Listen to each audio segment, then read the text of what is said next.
smashed up and crashing the floor. Two wild Yinzers kicking through the door. Loud like a jag off at a pins game fight. Brace yourself, this ride ain't polite. Two Dum Yinzers, loud and proud. Heads in the clouds, voices in the crowd. Chaos brewing, they don't play nice. Hold on to your iron and grab your prime anti-slice.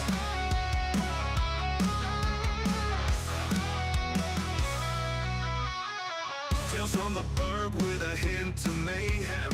Pierogi powered, nothing can constrain them. Knocking back stories like an icy cold brew. You never know what these two might spew. Two Dum Yinzers, loud and proud. Heads in the clouds, voices in the crowd. Chaos brewing, they don't play nice. Hold on to your iron and grab your prime anti-slice.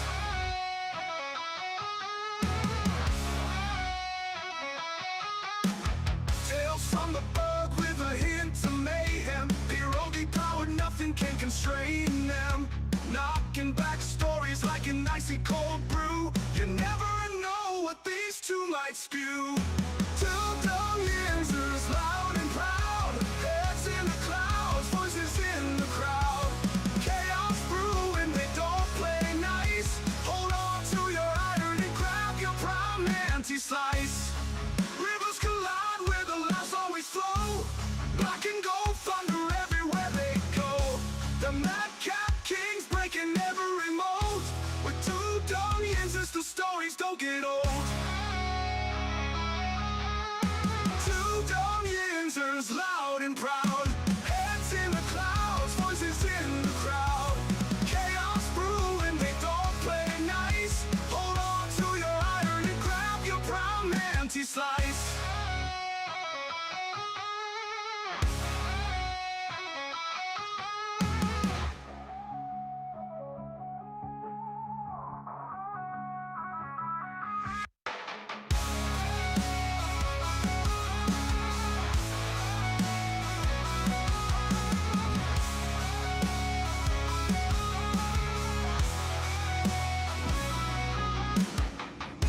Yeah, what up, everybody? Welcome back to the show.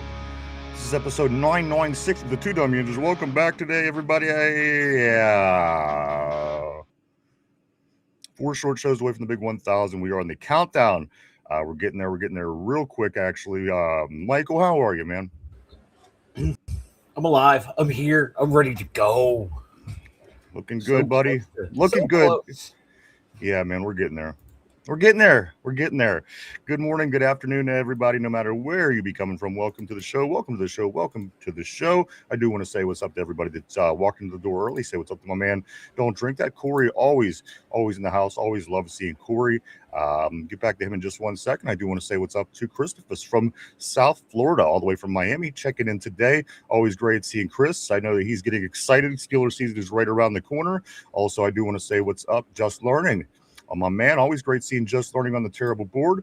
Jamie Carlo in the house, yo. And let's get this started. Chris is saying, and you know what? I got to be honest with you, Mike. I'm ready to get this started as well.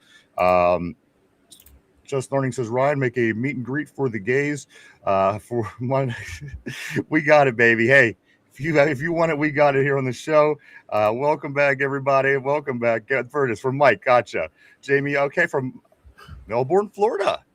All right, welcome from Melbourne, Florida. Mike, go ahead. It looked like you had something to say. No, why do I got to do the meet and greet with the gays? Not that I would be troubled by being around the gays. Just be meeting and greeting new people makes me uncomfortable. Well, you are the runner-up this year. I am the runner-up. I am the run-up.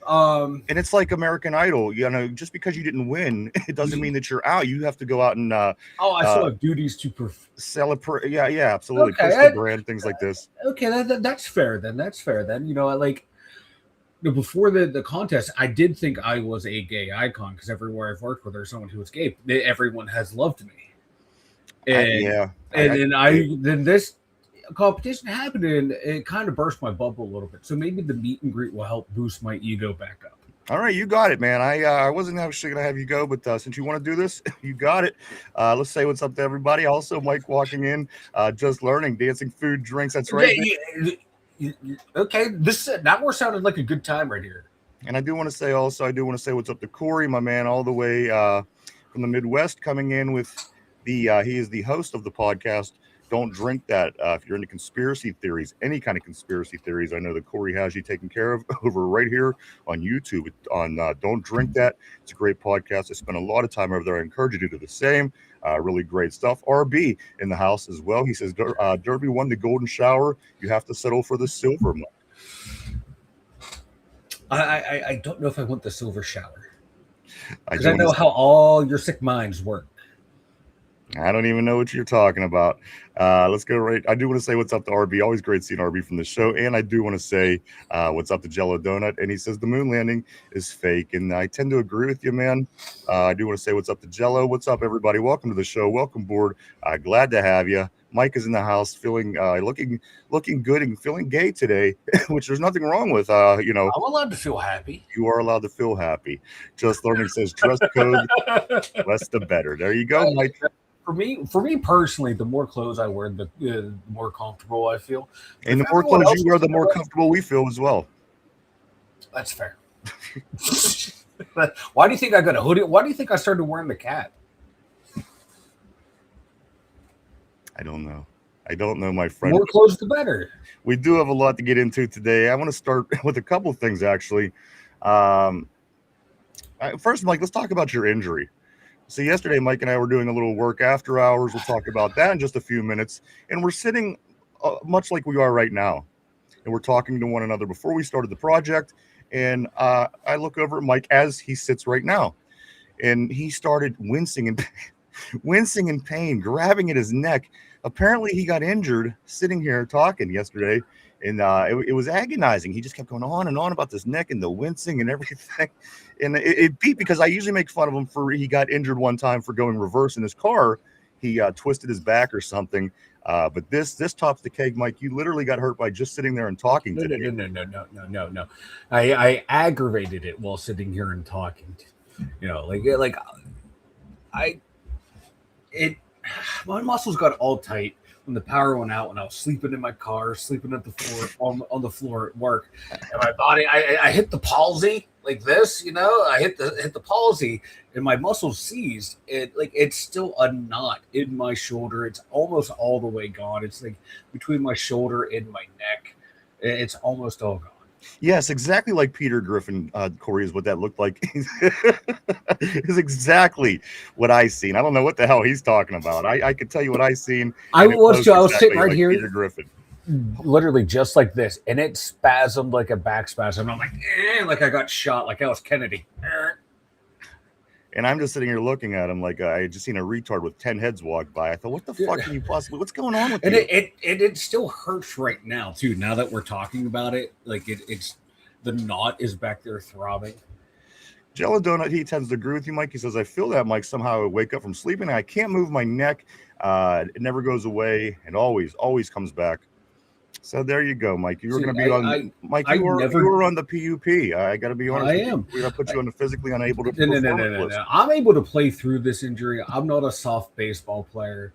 I'm a hockey player. I work through any type of injury. And then also Corey says this. It wasn't like Kennedy. He didn't feel anything. Oh shit! Shit! There you go. Just sharing the injury report here on the show as we do get ready for the big game. We're moving closer, guys, of course, as camp is just less than 3 weeks away. If it's 3 weeks from right now, camp had already started, which is amazing. Very exciting. Mike, also, we have 1 month and 4 days till the Pittsburgh Steelers kick off in their first preseason game right here in Pittsburgh against the Green Bay Packers. And we also have just 66 days. And you know what? I was going to go Steeler, but you can't say 66 in Pittsburgh without mentioning the great one. The great one. Go ahead. Get me for that, Mike. Of course, Mario Lemieux, not the great one. Greater than the great one, Mario. But this is what I'm going with, Mike. I'm going with this is Mario Lemieux amount of days till the kickoff. Again, that is 66 days until the Steelers kick off against the Atlanta Falcons right here in Pittsburgh, Pennsylvania. So we're getting there, guys. Again, a long cry from the day after the Texans game back in January, and nobody knew what the hell was going to happen next. The coaching situation happened immediately after that. But here we are. We're all put back together. We're like Humpty Dumpty. Or Mike's like Humpty Dumpty. And actually, with all of my ailments, I am like Mario Lemieux. Well, you're like kind of like Humpty Dumpty. We're just trying to put you all back together again. This is kind of what I've seen it. Well, I'll find that. I'm a combination of Humpty Dumpty and Mario Lemieux. Once you get Hodgkin's disease, I'll go ahead and I'll put you in that category. I have a bad, no. He can have that, but we'll bond over the bad back and just being physically dominant more than anyone else in our field. You got you listen. You're busy. Don't extend don't fill your plate. You have all kind of things coming up here, of course, with your silver runner-up position. You have a lot of things to do, but just keep that in mind. Like, we're going to move forward just a little bit. I do see Tyrone in the house. Always great seeing my man Ty here. He says, at least it ain't peasy. Even Cam didn't make the wild disrespect. This is real. We're going to get into that for sure. You know that's coming up right here around the corner. Christopher says, fellas, got a neck pillow. Get a neck pillow. It would save you a lot of pain. Mike, a neck pillow perhaps. It might have to be the go-to move. I also I do want to say what's up, everybody. Welcome back to the show again, episode 996. Just 5 shows left till the big 1,000. This will be dropping Wednesday next week. Mike, we'll be hitting the big 1,000. And I've been doing some things here around the studio because, again, you know, at the break, we're going to rearrange a little bit, try to update. We're coming into season 10. We have big things coming up for the show going into this football season. And again, reaching the 1,000 show, that puts us in the top 1 percentile of all podcasts. So we're very excited about that. With that being said, we plan on, rearranging a little bit, keeping things up to date here on the show. And I came across a couple things here, Mike, and I want to show everybody something that we have here at the studio that I have right here with me. This is something I came across, guys. It's something very, very valuable, something that means a lot to me, something that means a lot to everybody on the show, guys. I want to show you a picture of the one who got away. We have this at the studio. Now, this is not something that was put together for today's show. This is not something that was put together for a bit. This is something literally that hangs in the in the main lobby, right where in our studio, guys. This here is something that I just came across. Now that I'm going to be doing a little moving around, the one that got away. The one that got away. This is a real prop here on the Dum Yinzers show, guys. This again, of course, is Dan Marino. If we would have picked Dan up back in the 80s, who knows how many Super Bowls we'd have by now. But this, of course, this beauty, it's going to be somewhere here in my studio as we turn the corner, Mike, to the big 1,000 episode. Again, the photo of the one that got away, Dan Marino, will always be with us. Just look at that perm that he had. I know I refuse to believe those curls are natural. That thing is permed and beautiful. And why we passed on him, I still scratch my head to this day. Don't scratch too hard. You're running out of hair there, buddy. That's why I put the cap on. All right. Not because I'm ashamed of my baldness. I love my baldness. I can't afford to lose any more. That's what I'm saying. Don't scratch so hard. I do want to say what's up to Tyrone. JPJ is the GOAT, my man. Welcome to the show. Always great seeing Tyrone, as always. One of the faves, one of the fan faves, one of the show faves. Tyrone, the man is the man is the man. When you're the man, baby. You got it. Let's go right here to Liam. Hey, what's up, dude? Well, always great to see you back on the board. Welcome back to the show. Liam does a little work with the Green Bay Packers, if I'm remembering right. Great to see you, buddy. Welcome back to the show. A lot of things to get into today. As you may see, the thumbnail is maybe a little bit of an indicator. I do have 2 things I do want to get into real quick before we do start the show, Mike. Makai Chavez is going to be with us today. Later on in the show, we do have an exclusive interview with the former MVP, the quarterback of the Pittsburgh Passion. She's going to be with us later on in the show to talk about the upcoming National Conference Championship game. It's going to be played this Saturday against the rival DC Divas in the second year in a row. This will be the second year that they're playing each other 3 times. They play each other during the regular season twice, which they split last year and this year. Both great games. The Passion is 5-1 going into this game up against the Divas. And this game is Saturday evening at 6 o'clock on ESPN Plus. You could also check them out on YouTube as well. The game will be live. It will be broadcasted live for everybody to watch. And if the Pittsburgh Passion win this time, Mike, they go on to Canton in 2 weeks for the championship game in the WFA. Very excited for the ladies. They are number 1 in the country, just points ahead of this DVC Diva team. This is probably the championship game. If you really think about it, it's almost like if the Ravens and Steelers were playing in the AFC championship and knowing your opponent on the other side isn't going to be that good. It's kind of that feel. The teams out west aren't great. And the ladies here in Pittsburgh are just chomping at the bit to get back at Washington, at DC, the Divas, for knocking them out last year in the playoffs in this same exact place. Mike, they played twice during the season. Passion won the first game on a game-winning field goal, 36-yard field goal. And then the second time around, we had the lead. DC scores late. We just couldn't get down the field and score again. In Washington, they win the second game, knots the series up again 2 years in a row, heads to the playoffs to face this team for a second year in a row. Guys, I'm telling you, if you like competitive football, it's not your guys, it's not your NFL. Don't sleep on these women. If you love football and you love women, I mean, come on. Tune in this weekend, cheer on the Pittsburgh Passion, hop on the board over there, make sure you say some encouraging things because these women, they're tough, and we do have the toughest of them all. Again, Mike, former league MVP, Makai Chavez, been in the league for many, many years, started out in Tampa, Florida, played a lot of football down there professionally as a running back. She is now our quarterback. I couldn't ask for anything else, Mike. The DC Divas quarterback, now she's kind of a Dan Marino type of quarterback, and she could really sling the ball around. Our quarterback is more like a Patrick Mahomes. She does a little bit of everything. It's going to be classic, guys. Do you love football? Do you love women? Do you love Pittsburgh sports? Do you love the black and the gold? You know what? Why not watch this game Saturday night, guys? Get on, check them out. And you know what? If you stick around later on, watch the interview, I think you're going to be pumped to watch this game, just like we are here at the show. The look in Makai Chavez's eyes, Mike, is telling me that we're going to win this football game.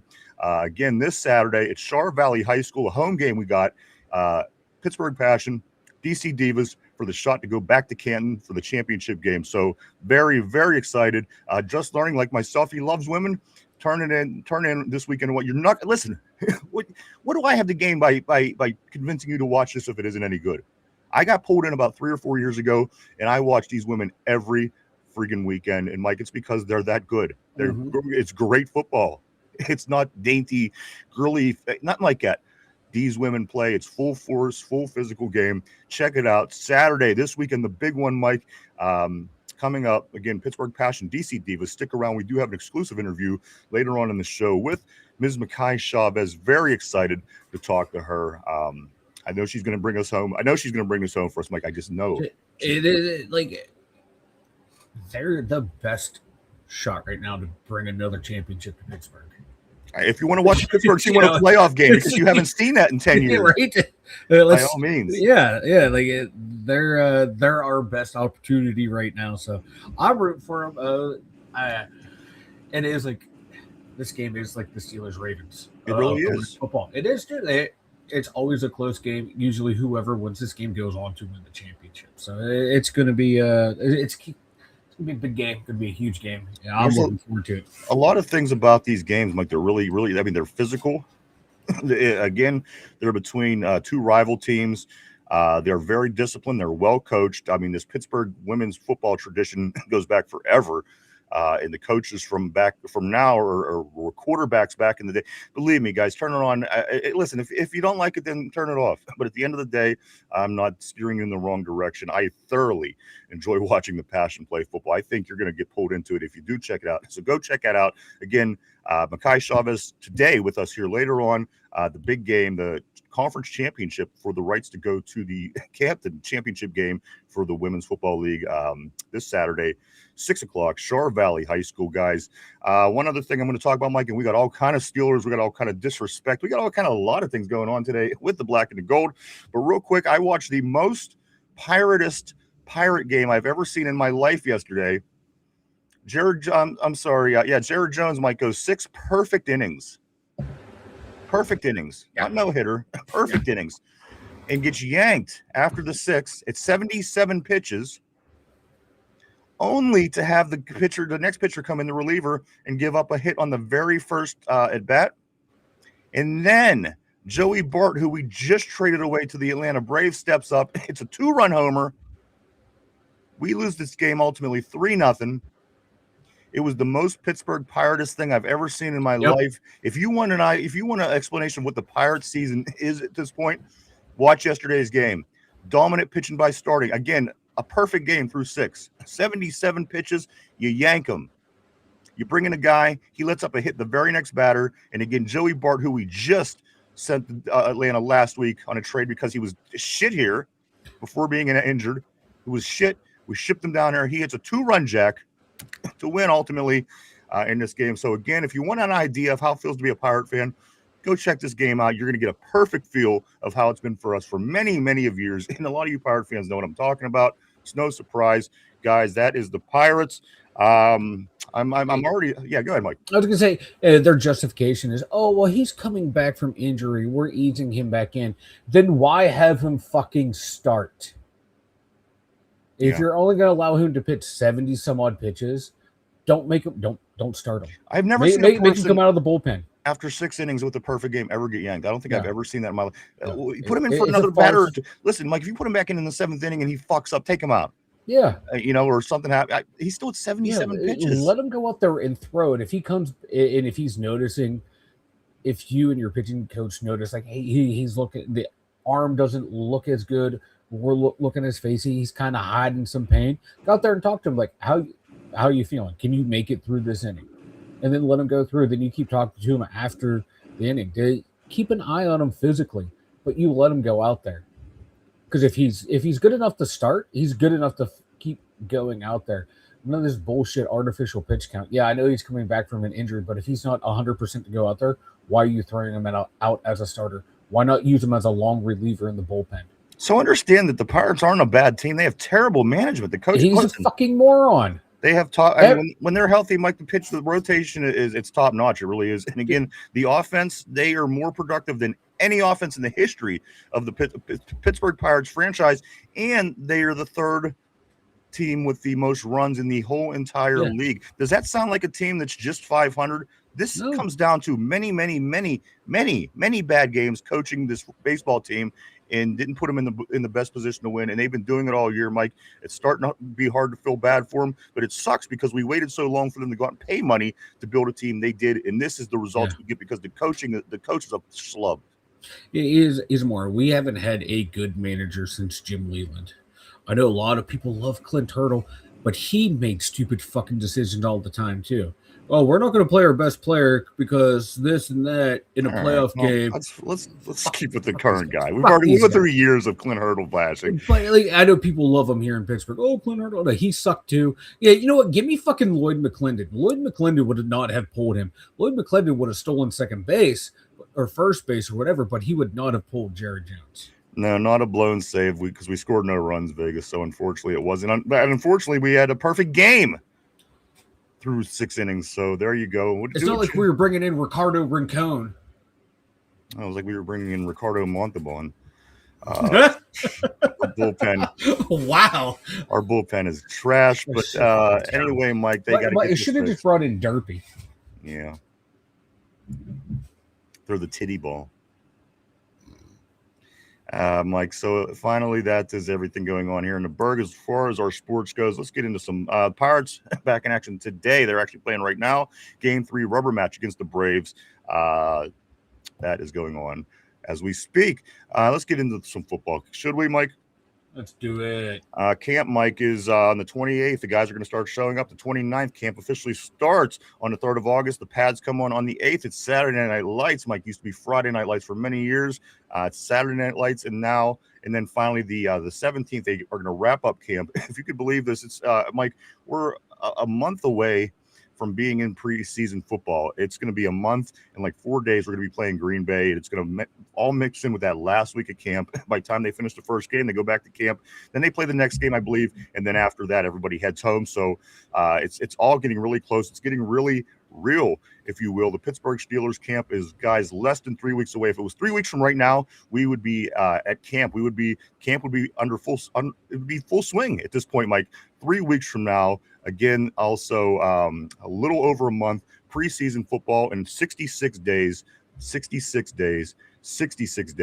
till the opening kickoff against the Atlanta Falcons. It's just so, I could taste it. You can taste it, you can hear it, you can smell it in the air. Smell it. It's not derpy. That's not derpy. That's football season, right? It's not derpy. Sit down here. Oh. Yeah, man. Let's grab some of these messages, Mike. Yes, please do. You know what? We'll get into these messages, and then we're going to get into football. We have disrespect going on, Mike. We have rankings. We have a lot of things that are going to blow your mind today. that we're going to get into in this off-season installment of the two Dum Yinzers as we talk about our Pittsburgh Steelers. As everybody's getting excited as it is coming up quickly. Let's grab on the board. I'm going to grab right here. I'm going to say RB right here from the show. He says that maybe the pressure of being the hometown savior would have got to Dan, or the lack of Coke. Miami had a surplus. Tyrone says this: Steelers are so disrespected. Nothing new. It just comes to. You're right. You're right, and we're going to get into that real soon, Ty. I know that Ty's a little upset, of course, rightfully so. Probably after yesterday. Christopher says, fellas, are there going to be food trucks at Latrobe or just tailgate food for sale? Chris, you know what? You would probably be better acclimated to tell us. You do go up often, and I'm not sure. I've been up here for quite a few years, but we are going to head down this year to see you guys. I'm guessing a lot of both, if I'm hearing right. Mike, any word on that? I have no idea. I've literally never been to Latrobe, so I don't know what goes down up there. Well, get your pickup truck and your pitchfork and head out to Westmoreland County. Mike, make it out this year. Check out camp. Let's go here to Christopher. Chris says, I'm sorry, we did get Chris. Kevin, I do want to say what's up to my man Kevin, all the way from Virginia. Got it that time. Kevin says, hey, Yinzers. Of course, Mike, yesterday we figured out that there was two Kevins one day, and one was Virginia, one was Nashville. Kevin Reed from Virginia. We haven't seen Nashville Kevin since the storm came through. Oh, shit. He was going to a storm cellar, and I don't think we've seen him since. That's interesting. RB says, do these girls have groupies, men or women? But yeah, I think. I don't know. I know that it's a growing sport, and I know that certainly the interest is growing around here as our team continues to be successful. I'm sure everybody kind of has groupies in weird kind of ways, I guess. Let's go here to Corey. Don't drink that. He says something I was thinking about. Way too early prediction. The 66th Super Bowl will be played on the 6th day of February, and it will be San Francisco getting its 6th Super Bowl. And that'll be Pitt, New England, San Francisco with 6 Super Bowls. Don't let a tater tart hear that. Just Learning says, I love women. I do too. Jen says, hey, everyone, always great seeing Jen back on the board. Hope Jen is doing well on her road to recovery after her surgery recently. Jen, great seeing you as always. I ain't been up to camp since my late 20s. I mean, it's been a while. Mark Malone says, any relation to Hugo Chavez? I don't think there's any relation to Hugo. Let's go here too. And always great seeing you, Mark. Of course, the man, the myth, the mustache in the house. Vegas, always great seeing Vegas all the way, Mike, from Las Vegas, in case you didn't know. I thought it was Albuquerque. Oh, yeah, maybe it is Albuquerque. Let's go here to Vegas 8K. Vegas says this game didn't go down as another blown save. It was not. We failed to score any runs, so that didn't happen. Vegas says this should have hired Bruce Bochy, the old AAA LA. You know what? He was a coach for the Padres, I think, when they were doing really good quite a few years back, I recall. Good coach, if I'm remembering the right guy. Let's go to Jello Donut. Jello Donut says this: tired of baseball teams not trying. Management decisions comes from the ownership group and what they want to happen between tanking and players, then fixing games, losing the spirit of sports. I agree. I'm seeing it all around. I'm sure as everybody else is. Not a big fan of things like this. Let's go Vegas. Vegas says, hello, Finch. Finch is good. He's going to see Bob Dylan this weekend. I just seen he had a post on social media, Mike. He says, what has 2 thumbs and is going to see Bob Dylan this Sunday? This guy. I swear to you. I'm more shocked, not that Finch is alive, but that Bob Dylan is still alive. That's true. I thought he died. His voice died many, many years ago, Mike. His voice died. He's still hanging in there. You know, I thought they were. I thought they both moved on from this mortal coil, but it's nice to find out both of them are still kicking. His voice should have been buried years ago. I love him. Listen, I think his songwriting is great. I'm a fan, but his voice certainly should have been buried years ago. Kevin says, I think the Steelers will start 6-0. You know what? You're not the first person, Mike. We did see that earlier this offseason. I can't remember where, but that would be great. We will take it because, again, Mike, stack wins. Get them when you can get them. And that way, when you start running into problems, you could have wins in your back pocket to fall back on, as we did last year. So it helped us early to get them wins like we did. So hopefully we can do the same thing. Chris, the temperature right now is 84 degrees in Pittsburgh. I'm not sure what it's going up to today, but this has been pretty average. It started out really hot, dropped down into the mid 80s, and that's kind of been where it's been sitting every day. Some days a little lower, some days a little higher, but basically, as of right now, I'll keep you posted closer we get, and I'm sure we all got the technology to do so, but again, if you do ask, I'll certainly keep you posted as well. It is 84 as we speak. Let's continue down. Let's go to Tyrone. He says, Miss Finch, hope all is well. And I think we're going to see Finch back pretty soon. As a matter of fact, a lot of things are going to be happening with the personnel because we are coming back into the new season, if you will. After we come back from our break, it'll be our new football season that starts at camp and beyond. So I think we'll be seeing a lot of everybody at some point after. So hang in there. I see Tater Tart. Hopefully he didn't hear the comment or read it. Luckily, Browns fans and people from Northern Ireland can't read. So maybe he didn't hear the comment earlier that Corey was saying about the Niners. Always great seeing you, Tater, all the way from across the pond in the house. Tater. Bang, bang, Niners, he says in Vegas, says this. Facts, Bruce is coached for a bunch of teams over the... Yes, yeah, he's a familiar name. And as I said, most recognizable for me as the Padres coach when he had that team really, really playing good baseball. I can remember them just going on and talking about Bruce Bochy a lot. Guys, but let's get into what's important, shall we? Let's do it. Shall we? Let's do it. The big conversation as you come in today and you see these thumbnail, we've been talking all at least since yesterday. Jeremy Fowler of ESPN's been putting out his positional rankings this week. Monday, he put out running backs, which no Steelers made the top 10 in the league, the list of running backs, which we went over yesterday. Also, the edge rushers. TJ Watt came in at 7, is 7th overall edge rusher in the league, according to ESPN. And then also, what's the other position? What am I missing, Mike? Off the top of my head, running backs, edge, and defensive lineman. And defensive line. No, what was yesterday? Cornerbacks. And I should have known. Cornerbacks we talked about yesterday, and of course, no Steelers, no JPJ, nobody on the Jerry's list of Fowler. Jeremy Fowler, ESPN's positional rankings. So one Steeler so far, he comes in at number 7 on the edge rushers of the 3 positions so far, cornerback, edge, and running back. One Steeler so far. And today, the 4th position has been released, Mike, from Jeremy Fowler at ESPN in the positions. And we were anticipating this one a little bit because of the way that Cam Heyward is talked about, certainly by the national media. Yeah. And I'd say more by the national media than the local media, to be honest. As I'm watching games last year, as many of you were, you might have noticed the introductions at the beginning. And what they started doing was they'll put the player, he'll say his name, and then underneath him, it says what ranking he is at his position in the NFL. And many times when Cam Heyward was doing his introduction, Mike, at the bottom of the screen, he'd say, I'm Cam Heyward, Ohio State. And under that, it would say number 1 of whatever it was. Yeah. Whenever defensive tackles were in the running. Cam Heyward. I was a little skeptical. Listen, I'm not bad-mouthing Cam. I'm just saying I'm a little skeptical that you were on national television telling us that Cam is the best defensive tackle in the league. He's older. There's a lot of guys out there. And at the end of the day, it's not really a knock about him. It's saying that there's a lot of guys out there. And we have the list today that Jeremy Fowler put out, Mike, about with this top 10 defensive linemen. And I want to preface this by saying that after 4 days of positional rankings, there still was just one Pittsburgh Steeler that made the mark. And it's TJ Watt coming in at 7. Edge rushers.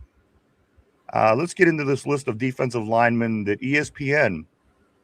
And again, the only reason I'm really making a point about this is because they come out every week and tell us he's one of the best defensive tackles in the league. Yeah. And again, I don't argue this. I'm just saying there's a lot of guys out there, younger, faster, stronger, more physical, more consistent. So for this reason, guys, we're really going to take a close look at this list today of this morning. Jeremy Fowler's positional rankings, top 10 for defensive tackles. Guys, hang on. Here we go, Mike. I'm going to start at 1. I'm going to go down. I'm going to start with the best that they say, all the way down to number 10. Mike, this list has Leonard Williams from Seattle, the best defensive tackle in the defensive lineman in the league. Okay. I don't think there's many people arguing this. But again, as we have this conversation, continue to think in place, and also moving forward, watch when we're watching games this year, especially national games. Pay attention to this. Because again, we know our Cam, and I'm not bad-mouthing our Cam. I'm just saying we know there's a lot of talented kids, guys, grown men, young men in this league that I would hesitate to just jump out there and say this guy is the best defensive tackle in the game.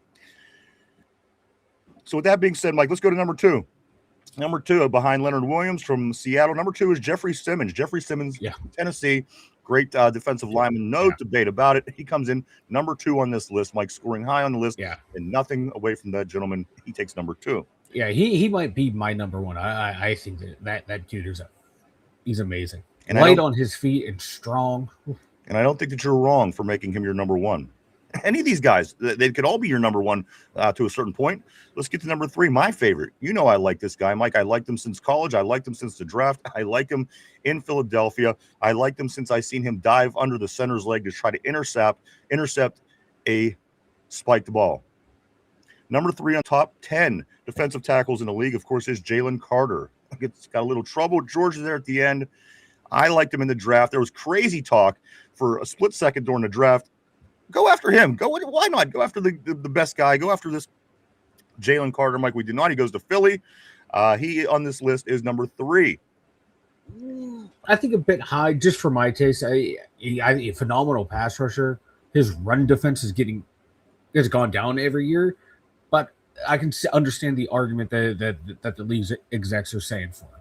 I like him. I would have him right where he is, maybe a little bit better. That's me. Let's move on to number 4. Number 4, and again, this is somebody that there is no debate belongs in the top 5 for sure, Mike, on the list. Chris Jones from Kansas City. He's been there through it all. Mm-hmm. He's been on many teams that's done great things here with Kansas City. End of day, Mike, number 4, Chris Jones. And again, remind you, this is another player that sits behind Cam all the time when you're watching football games. Again, go back, pull up games. Every game, they'll tell you, number 1, it says right across the bottom of the board, number 1 defensive tackle in the league, Cam Heyward. Let's go to number 5, Mike. I think that Chris Jones is a no-brainer. Let's go to number 5. From the Carolina Panthers, Mike, Derek Brown. Yes. Derek Brown, another. Come on. Dude is a physical beast. Watch some Carolina games, and he just manhandles grown men like they're children. I was watching some stuff breaking down these guys today, and he was just launching dudes, and it was funny to watch. It's a good young, it's a good player, just a beast. And he falls at 5. So that's what I'm saying. It's a thick group. Top 5 is really good. Yeah, top 5 is really good. Let's go to number 6, Mike. Quinnen Williams from Dallas. Mm-hmm. Come on. I loved him when he was with the Jets. He was one of the guys I would love to have him as a Steeler. When the Jets were selling people last year, I would love to have had him on this defense. He unfortunately got traded to Dallas. He's just another stud on the D-line. I would have him in my top 5, but right outside, really good ranking for him. I've been a fan ever since he came into the league. Number 7, another one of my favorites. Another guy that went from New York elsewhere this off season. Mike, he went to a division rival, of course. He'll be on the defensive line of the Cincinnati Bengals this year. One of my favorites, Sexy Dexy, comes in at number 7. Of course, Dexter Lawrence. Yeah, number 7, Mike. I thought last year was a disappointing year for him. Now I don't know if there was what was going around in New York. It plays around him. I don't know if he was banged up or not, but he just didn't seem like his normal Sexy Dexy self. I think it looked like his production dropped, and watching some of the games I saw him play, just didn't seem like his normal Sexy Dexy self. But if you can flip it around, it's a great pickup by Cincy, and I still have him within my top 10. Next on the list, Mike, number 8. Out of Denver. Good defense. I mean, come on. This defense continues to get stronger in Denver. Watch out, guys. Number 8 on the list from Denver, Zach Allen. Number 8 I like him. On the list. Solid, consistent player. Number 9. Number 9 is Milton Williams from New England. I like Milton. And number 10, rounding out Jeremy Fowler's top 10 positional rankings from the defensive line, Mike. Number 10 is, of course, Jordan Davis from Philadelphia. Yeah. I mean, Philadelphia is not good for no reason, Mike. They're stacked in many ways. Yeah, go ahead, Jordan. He's one of the guys I really wanted us to draft. A dude is a mountain of a man. He almost makes Darnell look small. That's how big Jordan Davis is. So that's your top 10, Mike. Here's your honorable mentions. So you figure, all right, Cam made he had to make the honorable mentions, right? Yeah. Because he's like considered, according to the national media, the best defensive lineman in the league. Remember last year, that one outfit had Lamar 1, Cam 2. Yeah. Best players in football. This is what the honorable mention looks like. Byron Murphy out of Seattle. DeForest Buckner out of Indianapolis. Vita V out of Tampa Bay. He's still getting it done. These are your honorable mentions. Cam did not, again, make the list. So I'm just trying to figure this all out. And right here, Mike, this is the also receiving votes. So this is not the top 10. Yeah. This is not the honorable mention. This is the receiving, also receiving votes. Kobe Turner, Kenny Clark. How do you say, Mike? David Onyemata. Yep. Another guy, Osa, the big long last name. I'm not going to try. Yep. And finally, I know who you're talking about. And finally, Cam Heyward. In that group right there, I have Cam above those guys. I think what's important though is Mike, this is the best defensive lineman in the league. What happened from last year to this year? Yeah, big drop. Cam is beloved by the national media, and we're seeing scouts, coaches, execs don't really hold him in the same regard as the media and the pundits do. Like I think when he is on, like I'm gonna keep referencing because I think it's the best game I ever saw him play. Was what week 17 against Baltimore? Yeah, week 17 against Baltimore. It might be the best game I've ever seen him play football. That's what people think Cam plays like week in and week out. That's exactly it. Because he doesn't. He has a lot of stinkers out there. You watch some games, he just disappears. He's not doing those little things that you want him to do. But when he is on, he is otherworldly, but they're few and far between. Like I said, he has those games where he's what everyone thinks he is. He has average games. Then he has a whole lot of games where, like, did Cam play at all? And people just remember these really good ones. And I think like the league kind of sees that better than the fans do, and better than the media does as well, because you're just fixated on those key performances, not the overall picture. Because those key performances that he puts out there, they do hide a lot of warts. You already answered your own question. You already said it before that it's consistency, and this is what it is. Because again, if you're the top, it's your position. You're consistently very, very good at what you do. Like I'm seeing RB saying here on the board, he said something similar just a moment ago in regards to that as well. I don't think Cam is. There it is. I don't think Cam is top 15, makes great plays, then disappears for a ton of plays. Listen, I understand he's not the god of defensive tackles who should be dominating every play. But again, if you're a Steeler fan, you see this differently than, again, what the national media does. And again, I want to really point this out, because as I watch every game that goes on through the season, I'm sitting there watching these introductions and saying, how in the hell? Yeah. And again, this is not taking anything away from our player, our defensive lineman. It's just saying that there's a lot of young talent out there around this league, as we just named, between the top 10, the honorable mention, a good 15 guys right there, Mike, that could certainly be in the conversation. Mm-hmm. So that's all I'm saying. For me personally, that's my point. I'm just trying to point out the fact, and I don't know if everybody notices this or not, but I notice it every time, and it drives me fucking nuts. Yeah, it does me too. I like, for Cam Heyward being as old as he is, I still like a top 20 player in that position. I think that's an accurate spot for him in top 20. He's has those great moments, but he also has moments where, like, he's not doing anything, and people don't want to recognize that. And when you call those moments out, you get attacked as a hater, or you don't know ball, you don't know what you're talking about, or oh, he's being double teamed. Like it's one on one. I remember a few years ago when watching him get blocked 35 yards down the field by a rookie lineman from the Bengals that no one ever heard of or heard from since. Like, he's not infallible. Like, he has warts to his game, but he has those big games and people won't forget about him. And like Ryan said, I don't want to take anything away from him. Dude's going to end up playing probably the most games as a Steelers, going to be up there in sack list. He's had a damn good career, but I just don't think it's a Hall of Fame type career, and I don't think he's still a top 10 player at his position. He can be at times, but not consistently. Let me ask you. Let me throw this out there. The other day, somebody mentioned Ed O'Neill. I think it was actually Tater Tard. He brought up Al Bundy. Here's one for you, Tater. Did you know who he was up against for that position at tryouts that summer when he got drafted to the Steelers? He was up against Mean Joe Green. That was the guy he was fighting for a position against. Al Bundy didn't make the Steelers, of course, when he tried out back in the day.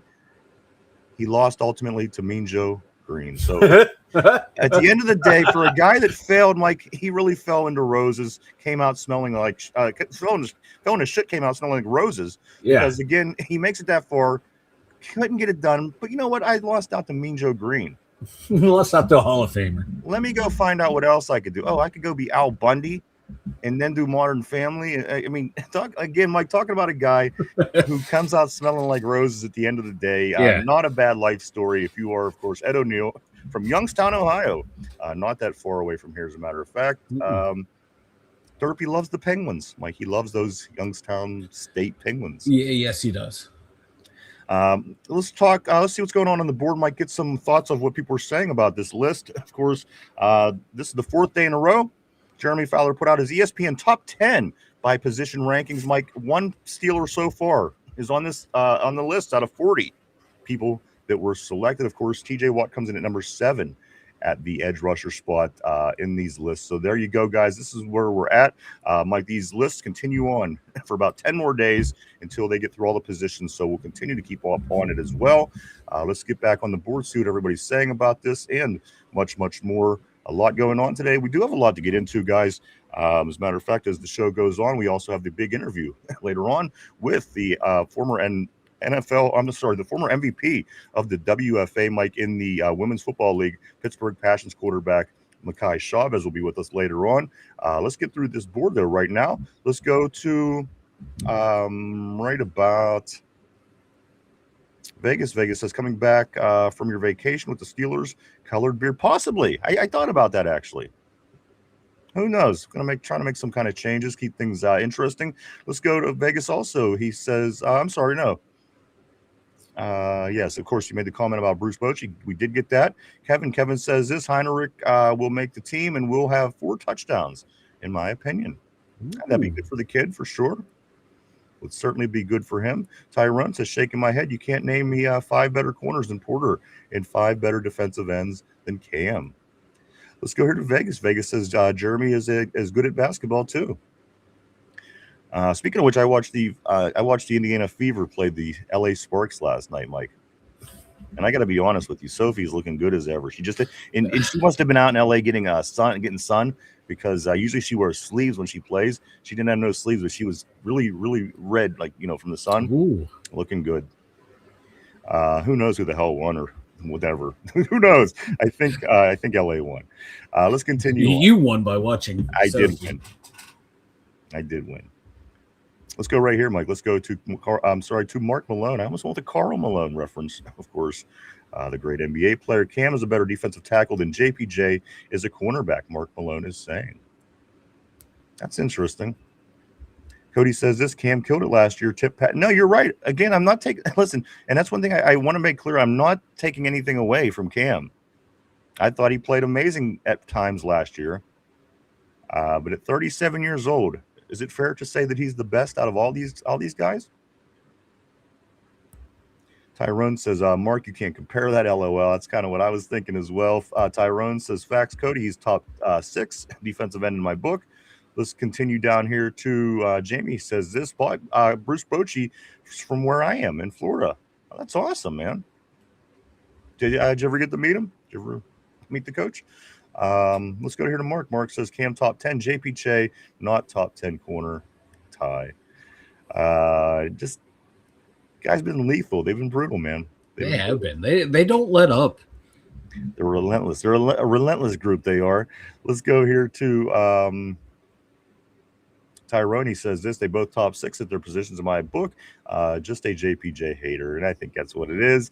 Cody says this. Cam's old has probably played more snaps than all those young fellas. Probably.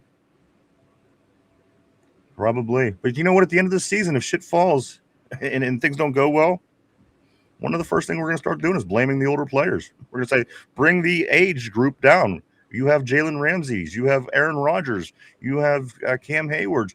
The age, it's up there, guys. Say what you want. I'm just saying. Who's been one of the key variables of defenses that consistently get 200 yards put up on them? Yeah. Who's been a key cog in the middle of that defense for playoff collapses of the defense? Mr. All-Pro, the greatest defensive tackle ever. Number one in the league. Number one. That's all. Listen, that's it. There's no hate toward Cam. That's no, it's just you can't. It's putting things into perspective. Yeah, you have to take the good with the bad. And that's just the facts of life. And again, if you're a casual fan and you're tuning in watching, you're led to believe that Cam Heyward is the best defensive lineman in the league, and I think that's inaccurate. Let's continue on. Let's go right here. Tyrone, my man Ty says this. You're the same dude that thinks you know defense and said he would be in different scheme after that. Everything you say, Mark, is pointless. Ty and Mark just going at each other's neck. And you know the funny thing is, I mean, you know that Mark, he's just, you know, he's a trickster, he's a jokester, and I just think that Ty, I hope that Ty recognizes that as well, because I wouldn't get too upset. Let's continue on. Let's go right here to Cody. Cody says, I do want to say what's up to my man Cody. Always great seeing Cody on the terrible board. He says, I don't even like Cam, but he is a Steeler, so that's my guy. That's what I'm saying. I mean, listen, I have nothing against Cam. As a matter of fact, I like him on my defense. I think he can do things. I just think that he can't be as consistent as he was because, again, he's almost 40 years old. It's nature. I don't know. You're fighting nature at that point. And again, let's just say we fell in ways that Cam could have helped win, or Ramsey, or Aaron, or anybody for that matter that's above a certain point with their age. This is probably what we're going to be saying next year, because we're going to be out of question, saying we got new coaching staff, new system, new players. Why isn't things getting better? Well, maybe if we bring the age down, that could very well be the next argument if this season doesn't go the way we want it to. So just as I'm saying, guys, no shade even at Cam. There's not even any shade thrown at him. It's just me pointing out that when they tell us on national TV that he's the best defensive lineman in the league, I call bullshit. Yeah. It's not even anything against him. It's against the league, as a matter of fact. He used to be one of my favorite Steelers until after the Jacksonville playoff game, when there were a lot of, we need to be betters, we need to do this better after a loss, and then our quarterback's going, you know what, guys, I need to play better. I need to get the offense scoring more points. One was a leader, one wants to be seen as a leader. I lost a lot of respect for Cam after that game, and he's proven to be that selfish kind of guy the whole way through. Ty says I got Cam at 6 right now. Should have made it in there, in my opinion. And again, I mean, you're picking. It's 10. It's 10 guys. It's not like you're even saying these are the top 3 and you didn't make it. I feel like I've been snubbed. There's 10 people, and then there's honorable mention. He didn't land in the honorable mention either. So again, just saying. Let's go right here. Let's go to Cody. Cody says, unlike TJ Watt, Cam had back-to-back great seasons. Tyrone says, can't argue that. Cody, people said Cam would fall off 2 years ago. You know what? And that's when I was saying it as well, because at that point his play had fallen off. I think Mike, certainly he's improved over the past 2 seasons. And again, I'm certainly willing to give him the credit where the credit is due, because he got his money. He's playing better. I see the improvement in the past 2 years from what I've seen from the prior. Yeah. So, but before last year, the year before, his play was going down. And He was just like he didn't have as many of those typical Cam games that people. You know what he did have, Mike? And the reason that we pointed this out and talked about it is because he was doing a lot of these come in late on tackles and kind of fall on the pile. Yeah. And he was getting accredited tackles. He was doing the junior Seau. Tap the pile, do a dance, get the tackle. And he was accumulating these tackles, and we were observing this, saying, well, wait a minute, let's count these, Mike. And we go back, watch film, and it wasn't adding up.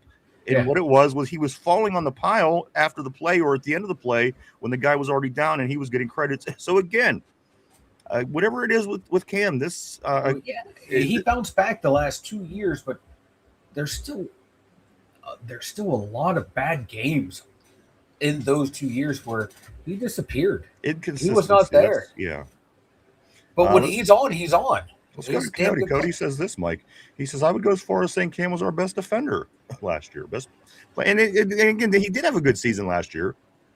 Certainly improved from 2 years ago. Yeah. But JPJ would certainly be, again, not letting up any touchdowns, kind of, I think would be more in that category for me. Who else? I would go with Derek Harmon, because when Derek Harmon played, our run defense gave up like 27 yards less per game when he was in the lineup. Jack Sawyer with a couple of picks as a rookie. I mean, no, I'm not saying he played better than Cam, but again, I'm just putting out the, we're looking at good performances by players, and again, they make it seem like it's so cut and dry. At the end of the day, this dude is the best. It's what we talk about all the time, Ryan. The name. It's an absolute. Wait till your guy Tyrone gets that reputation. Wait till JPJ becomes that guy. You're going to love the shit out of it. And there's going to be people over time, and perhaps like it is now, people are going to give you shit. But at the end of the day, once they start putting something in your face, they started telling us that Myles Garrett was the best defensive player in the league. Brother, there's a gazillion guys on defense in the league. Some guys have 200 tackles. And they kept pushing this edge narrative over and over. Guys have 7, 8, 9 interceptions, 200 tackles, edge. So again, sometimes the narrative of what the media does, it's a little skewed if you step back and zoom out and look at the bigger picture. Let's go right here, Ty, my guy. Cody says that. Cody, second free safety. JPJ was first. You know what? I thought that I thought both of them gentlemen look good. Let's go right here to Vegas. Vegas says Dex had a half sack last year. No, he definitely had a down year. Probably why New York didn't hesitate to move him. Let's go to RB. He says, I think Cam is top 15, makes great plays, and then disappears. That's kind of where I'm at. And again, if you're trying to, really split the hairs, Mike, I think that's what it comes down to. Yeah, that's what it is. Those great plays are really good. And it's not memorable. And it's not a terrible problem, but you have to acknowledge what it is. That's exactly. What I'm saying. Yeah, and a lot of people don't. Like, I was just looking on Twitter, like local media is like they're offended and outraged by it, like because you're not looking at it through an unbiased lens. You guys they're hyping it up to their own audience because they know what Steelers fans think of Cam. Like you got to be honest when you evaluate players, especially on your own team. So that way you know what areas that your team needs to actually improve on and players to hold accountable. Let's go right here. Let's go to RB says, I don't think Cam's top 15. Okay, we did get that. Tyrone says this just a joke. Man, this just piss off these ESPN motherfuckers. Don't watch the game again. And nobody can name me 5 better DBs and 5 better defensive ends. Rest my case. Again, I would think that maybe we should have more than one guy in the top 40 out of the 4 positions. Vegas says this. Vegas says, but Mike Ditka thinks the NFL wasn't getting bigger and faster. Mike Ditka also from Aliquippa High School. NFL Hall of Fame. Hi. Mm-hmm. Let's continue on. Let's go right here to Kevin. Let's go to Kevin. Kevin says this. Heyward and Harmon should have been on the list, in my opinion. Probably a little early for Harmon, but maybe next year. Again, let's see what he could do, and I wouldn't rule it out. Let's go here to Mark. Mark Malone says Cam top 10 for sure. JPJ not so much. Again, whether Mark really believes that or whether he likes to poke it, Ty, which is very well could be the possibility. We don't know. Cody says this. I think if Walter Nolan didn't get hurt and take a step forward in that BS Cardinals defense, he would be in the top 12. Yeah, probably. I am. We liked him. I liked him out of college. I liked him coming out, but I'm glad we got Hartman. Yeah, I am too. saying too. Let's go here to Ty. Ty says RB crazy talk. He's 6 to 10 range. Mark Malone says if the bastard weren't playing more snaps than any other defensive tackle in the NFL, he might be even better. RB says Cam also doesn't move around. His fault or not, he plays the same spot every snap. He truly does. Let's go here to Ty. Ty says Cam's run defense is elite too. Vegas says this Cam will get a job on TV if you. Oh, absolutely. There's no doubt in my mind he'll be on TV. Oh yeah. There's no doubt in my mind. And he'll still, he'll make sure to stick in these subtle little. When I was the best defensive tackle in the league, I promise you, I believe. Write it down. Mark it down. Do it right now. Write that down. Let's continue on. Let's go to Cody. Cody right here says this, Mike. He says, hard for any of them to be consistent in Tomlin's BS defense. Apparently, and we're finding that out more as I'm reading just this morning. Some more people come out just as recent as of last year, talking about the defense. The coordinator, we'll get to that here in just a couple minutes. Let's go right here to RB. Says that stat comes from PFF as well, which is a joke, big time joke. As a matter of fact, I can't believe that people still take the PFF as serious as they do and use it as legitimate reinforcement. That's to me a bit crazy, Mike. Oh yeah, PFF, like I always say, like their rankings I don't pay attention to, but when they start their deep dive into stats that can be useful and meaningful, that's some good stuff right there. But their rankings, I've never paid attention to their rankings at all because they are wildly all over the place. Because you don't know everyone's assignment on a play, right? But like when you can track stuff, the tangible things you can track and keep count of and quantify, I'll use them for that. But the rankings, never. One thing that you can never really do is get into a debate with somebody and use that as your argument. You can't say, well, from PFF, because people will automatically laugh. But again, some people really, really live by it. It's crazy. They do, man. I'll get on like Twitter threads and they are just, PFF. I'm like, people are like, oh my God, I cannot have a conversation with you because that means nothing. If you want to pull up stats from PFF, cool. We can debate that. But when they just go rankings, like that's the be all end all. Like that's insane. Absolutely. Let's go right here, Mike. Let's go to Cody. He says Cam tipped like 5 passes for interceptions last year on top of the sacks. You're not right. You're not wrong. You're not wrong. Let's go here to Mark Malone. He says, motherfucker had probably played 50 snaps at that point in the game. LOL. Cody says this Cam punched the ball out of Patriots running back Stevenson or the Ohio kid on the goal line last year.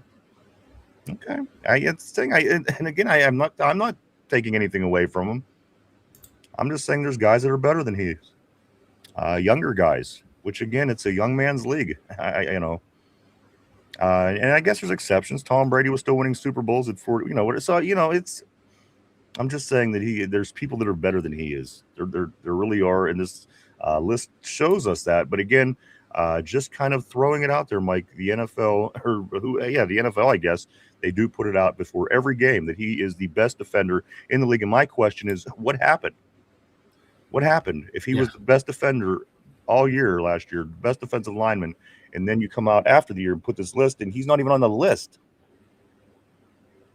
He's not even on the list. Not even on the honorable mentions. No, nowhere to be found. You got to remember that this isn't just Jeremy Fowler pulling this list out of his ass. It's him talking to people inside the league, gauging their temperature of the league, of what's being said amongst front offices when they make this list. So they can't get things right. They can't get things wrong. But this is just how the league sees our guys right now. And part of that could be because we're seen as an average team right now. You can take them with a grain of salt, but it's also like this is what they're saying, and it's just not some pencil, geek punching in numbers and saying this is the rankings. It's like this is what the NFL sees. They see Cam as outside the top 10, actually outside the top 13. Well, I got to be honest with you, Mike. If you think this pisses people off, you just wait till what I'm going to read here in a few minutes, because this is actually nice compared to what some people were saying about our Steelers. We'll get to that here shortly. Let's continue on, though. Let's go to Ty. Cam played very well that second half of the season. He did. And again, I'm not taking anything away from him. I'm just kind of maybe crediting other people where credit is due. Let's go to Jello Donut. I know it's not liked here, but PFF ranks him last year. He was ranked number 1. This is what I'm saying.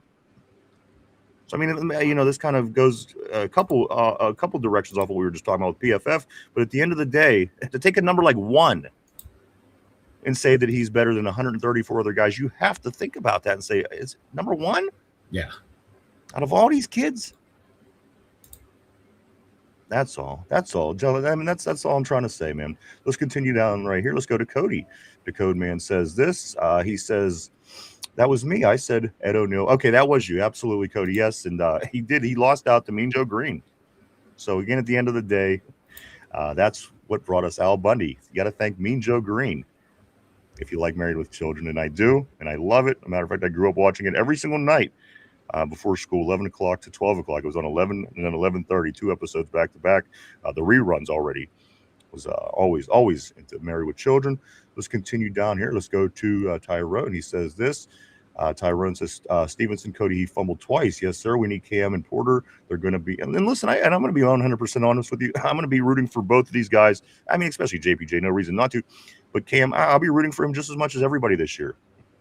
And that's why I try to keep repeating that I'm not against Cam. I just kind of see flaws in things are going on here. Let's continue on. Let's go, Cody. Cody says this. Tell her about me. Tell her about me. I will. Cody, I will. I think she'd like you. Mark Malone says, daughter of Hugo. Of course, Heyward Chavez. Cody says, Henderson was the Ohio running back. Tater says, when do the knives come out for McCarthy? Week 5, week 6, week 7? Tyrone says, yeah, but he didn't fumble. Corey says this is why I hate stats. They use them to argue when a player is great and ignore them when saying a player isn't top 10. Personal stats are useless in a team game, in my opinion. I mean, it's an argument. You could build a good argument on that, Corey. I agree. Corey follows it up by saying this. He says it makes for good TV and contract negotiations, and that's the only reason why personal stats exist. They're consolation prizes. Listen, and again, like I talk about the resume of Shedeur Sanders. He's going to be able to wave that around that he was selected to a Pro Bowl. That's 100% bullshit. The guy didn't play all-star football last year. His team was under 500. He left much to be desired. But you know what? When he goes to sign a contract or sit down with his agent, guess what's on my resume? Yeah, I'm the 7th alternate Pro Bowler. Yeah. So you see what I'm saying? And you're making a good point, and I'm kind of going off what Corey's saying there. Tyrone, thank you. At Don't Drink That, you be speaking that. He does. Corey's tough, man. And I know this. I go watch his stuff over on Don't Drink That, guys. And again, I recommend it as well if you are into conspiracy theories or even just into interesting shit. Maybe you're not a conspiracy theorist. You're just interested to see what people are saying. Good stuff. Go check Corey out right here on YouTube. On Tube. Vegas says this, Mike. He says tip passes that end up intercepted should be a stat. You know what? Maybe they should be. RB says this, guys. He says, gentlemen, find yourself a woman who looks at you the way Tyrone looks at Joey Porter Jr.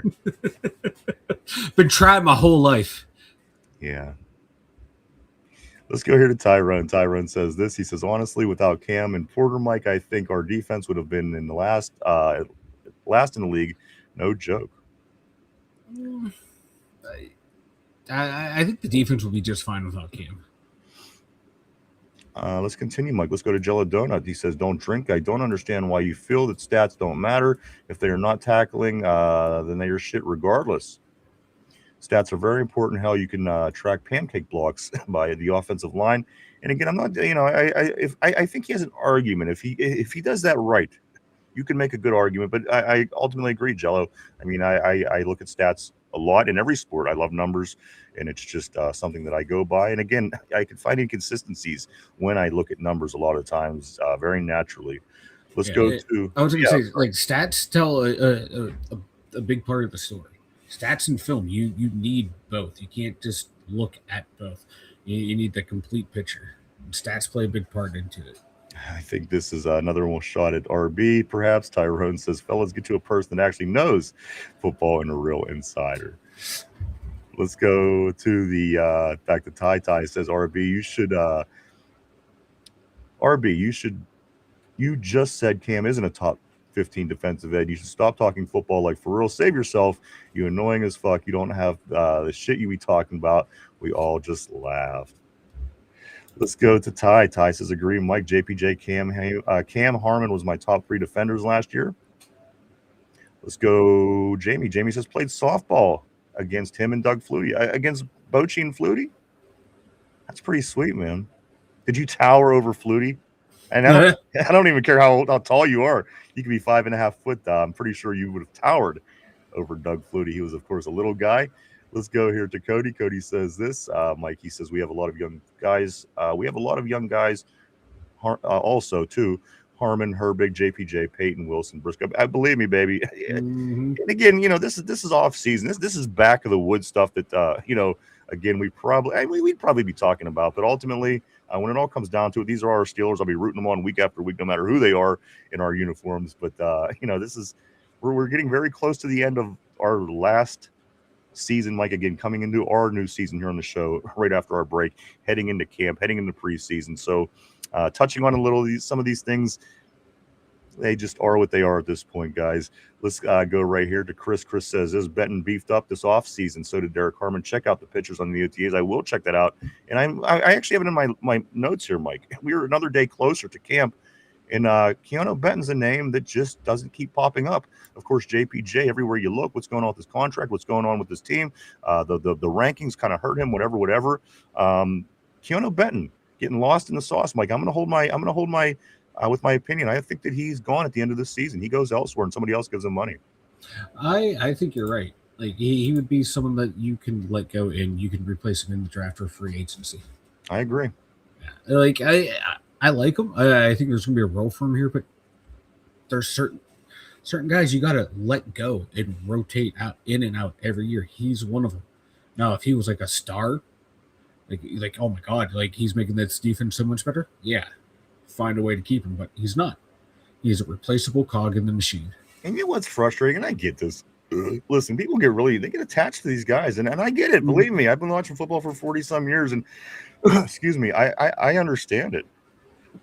It's somebody like Keanu Benton.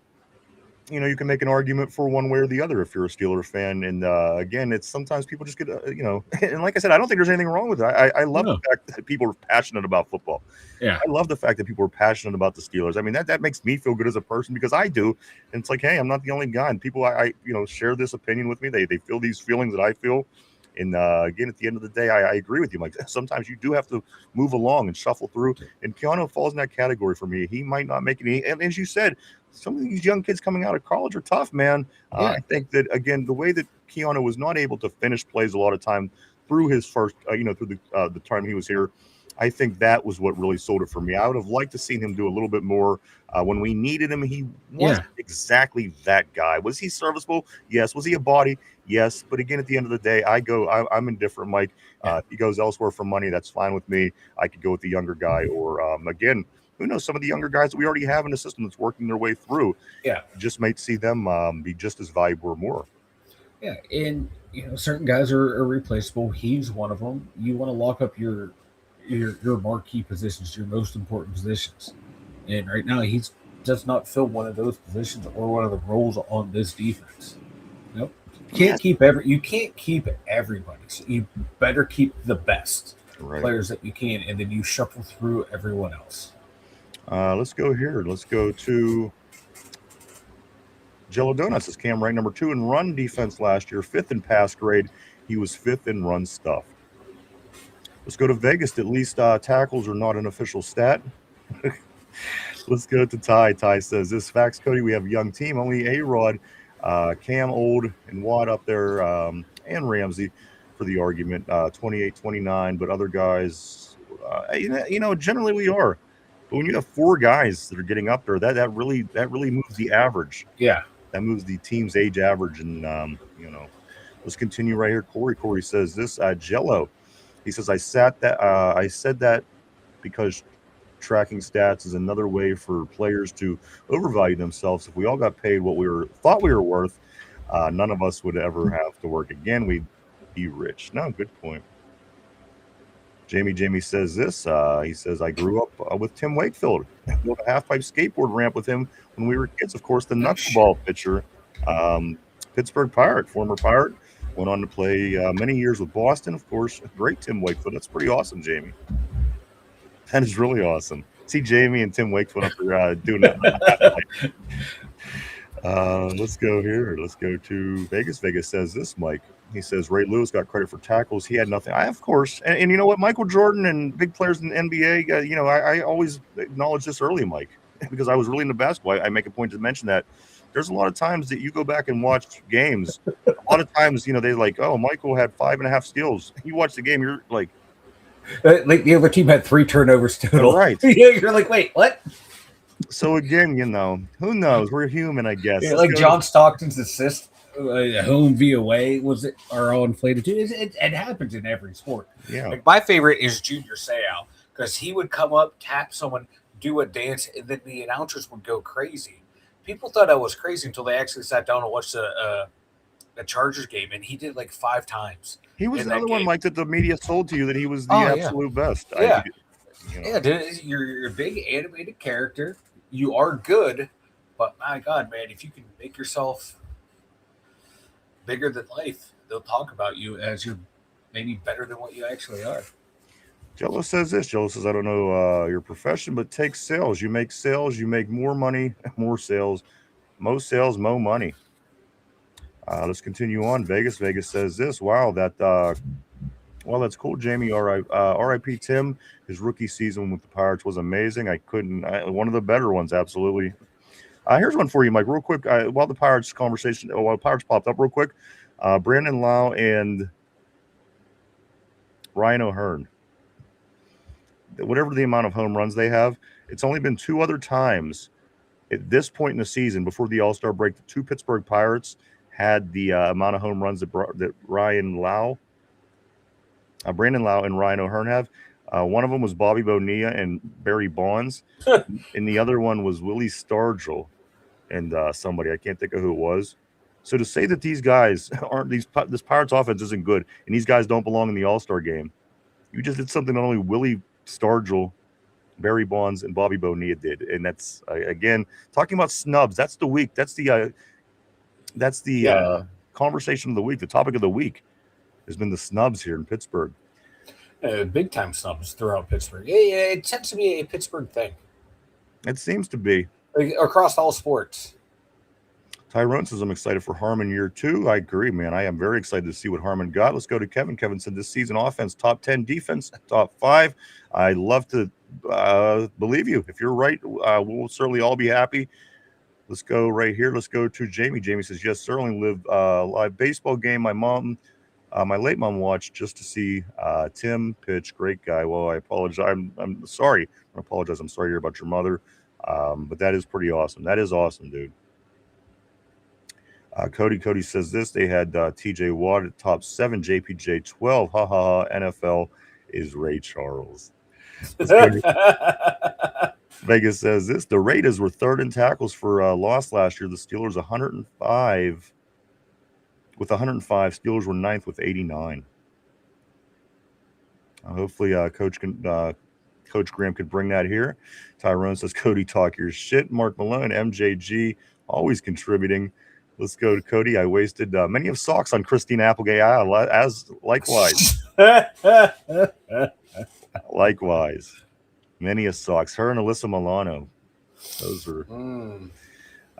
Cody, let's go here. Cody says this. I agree with that tie. Grab a couple more. We do have some more topics we're going to get to. Let's go to Corey. Corey says this. At Jello, that makes sense, but that's my next question. You don't need stats to look at film and see someone's a shitty tackler. As far as stats go, I see your argument. I can dig that. And that's what I'm saying. I think that an argument can be made both ways if done right. And again, I do know that Corey does a lot of good research and digging up, and I'm sure he could do that. Mark Malone said, I did some serious boozy bulking over the winter myself. Still a god, though. That's all I got to say. The man, the myth, the mustache. I'm sure you're still an Adonis, Mark Malone. Let's continue forward here. Cody says this. Cody says, but stats like pancake blocks don't matter. How many times did you get your quarterback hit? That matters. But stats like passing yards can be manipulated. INTs, interceptions, of course, are flawed stat as well. Let's continue down here to Cody. I don't get attached to one person. I am attached to my team. I stand with the Steelers in general, even if we only have one toilet. Guys, let me ask you a question. Something I thought about off the air yesterday. And it's not necessarily a Steeler question, but it's, we all love our football. Who was your first Super Bowl? Who broke your Super Bowl cherry? A couple of the guys were talking on our personal board here that we all communicate on, and they were talking the other day. And I went back immediately to what my first Super Bowl was. And I just wonder what everybody's first Super Bowl was. I know that everybody comes in with different ages and from all over different places from the world, different backgrounds. What was your favorite Super Bowl, or what was your first Super Bowl? I'm sorry. Mine was Super Bowl 20. I was knowledgeable of. I could have seen Super Bowls prior, but the first knowledgeable Super Bowl that I remember watching was between the Bears and the Patriots. It was a 46-10 Super Bowl. Refrigerator Perry ran a touchdown. I'll never forget it as long as I live.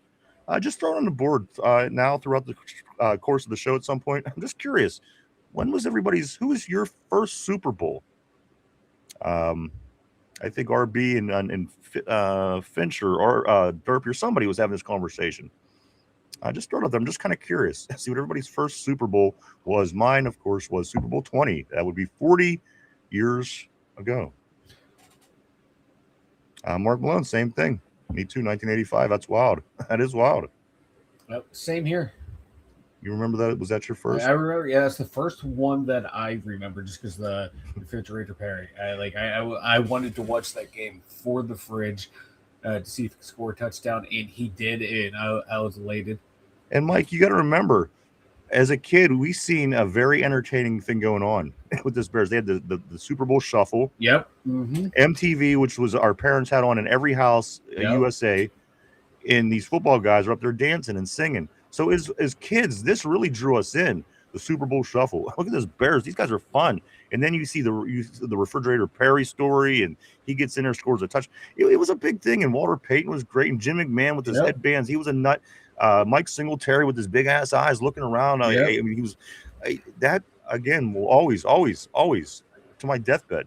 Yeah, it was the first Super Bowl I watched. It was great. I was like, God, it was what, 85? Yep. Yeah, I was like 5 years old. Yeah. Mike Ditka, 15-1. The only team that beat the Bears that year were the Miami Dolphins, who kept the Bears from being undefeated, as the Miami Dolphins remain the only team to be undefeated all time. So just interesting the way that played out. And Mike, they only let up, I think, 0-0 or 0-0 and 3-10. That year in the Super Bowl. They only let up like 13 points in 4 games. The Bears defense was unbelievable. It was truly. Oh my God. I got tongue-tied. And they were just on another level that Super Bowl run. Steve Mongo McMichaels. Like they Mongo. A lot of personality on that team. Oh, exactly. Willie Gault, Richard Dent. It literally goes on. Mm-hmm. Right here, I'm just going to go right off this board, and we'll get back to messages in order. Tortilla Super Bowl 61, which is coming up next year, of course. Jello Donut, man, this is one for the ages right here. One of my most memorable Super Bowls. My first Steelers Super Bowl, of course, I was alive during the late 70s ones, of course, still shitting myself, having no idea what's going on. But my first Steelers Super Bowl right here, Jello says 1995, Cowboys versus Steelers. My family had a Super Bowl party, and they got their asses kicked. I remember being so upset I cried and threw up. LOL. F. New O'Donnell. I was 8. Mike, that sounds like you, crying and throwing up during football games. But he's not wrong. This was my first. I was sick. I've been watching football for 10 years now as a little kid. My team finally gets in there. I hear how great they are from the 70s. They get in there, and it played out the way that it did. Neil O'Donnell throws those 2 interceptions. The rest is history. Yeah, it was disappointing, too, because we had them on the ropes that game. We gave them their toughest fight. That's what, like, Levon Kirkland, I think, was it Levon or Chad Brown? They were talking about that last time they were on, and how, like, in the documentary, the Dallas Cowboys players were saying, the Steelers gave us the toughest fight that we had, like, all year. Let's say, like, it could have been a coin flip if it wasn't for those 2 interceptions. Like, it was a back and forth game, and just that second one just broke broke the backs. And if you think about it, you're right, Mike. And if you think about the prior two, they won 3 out of 4 years. They beat Buffalo, then San Fran beat San Diego, and then we lost to Dallas. We were the closest Super Bowl in many of years back then, if you think about it, with the exception of the 20-19 Giants win over Buffalo. But Dallas killed Buffalo. Dallas killed Buffalo. San Francisco killed San Diego. And then again, us being down 20-17 when that second interception was thrown certainly killed us. But we held our own. We did. If we get out and score there, I think that the defense rallies. And also, Mike, they have Michael Irvin, they have Emmitt Smith, Troy Aikman, all these great. We had Neil O'Donnell, Bam Morris, and Yancey Thigpen, which we know that we know what they could bring. But at that day, we had nothing compared to what Dallas had. Like, we were heavily underdogs in this game, and believe me, to be down 20-17 at that point in the game was a pretty impressive feat. Arguably, our best offensive player was DeMarty Dawson. Well, possibly. I mean, they were doing nice things that year, but again, I love Yancey. Yancey's one of my favorite players of all time. I think he's so underrated. But if we held our own, if Rod Woodson's healthy and shit like that, man, they just didn't belong on the field with this team full of all these stars. You know what I mean? It was a Dallas-Pittsburgh matchup. It's what you think of from back in the day. Yeah. The flashy Cowboys and then the gritty Steelers. It was no different in the 90s than it was in the 70s. Unfortunately, we just came out on the opposite end. Yeah. Hey, we still lead the series 2-1 in the Super Bowl.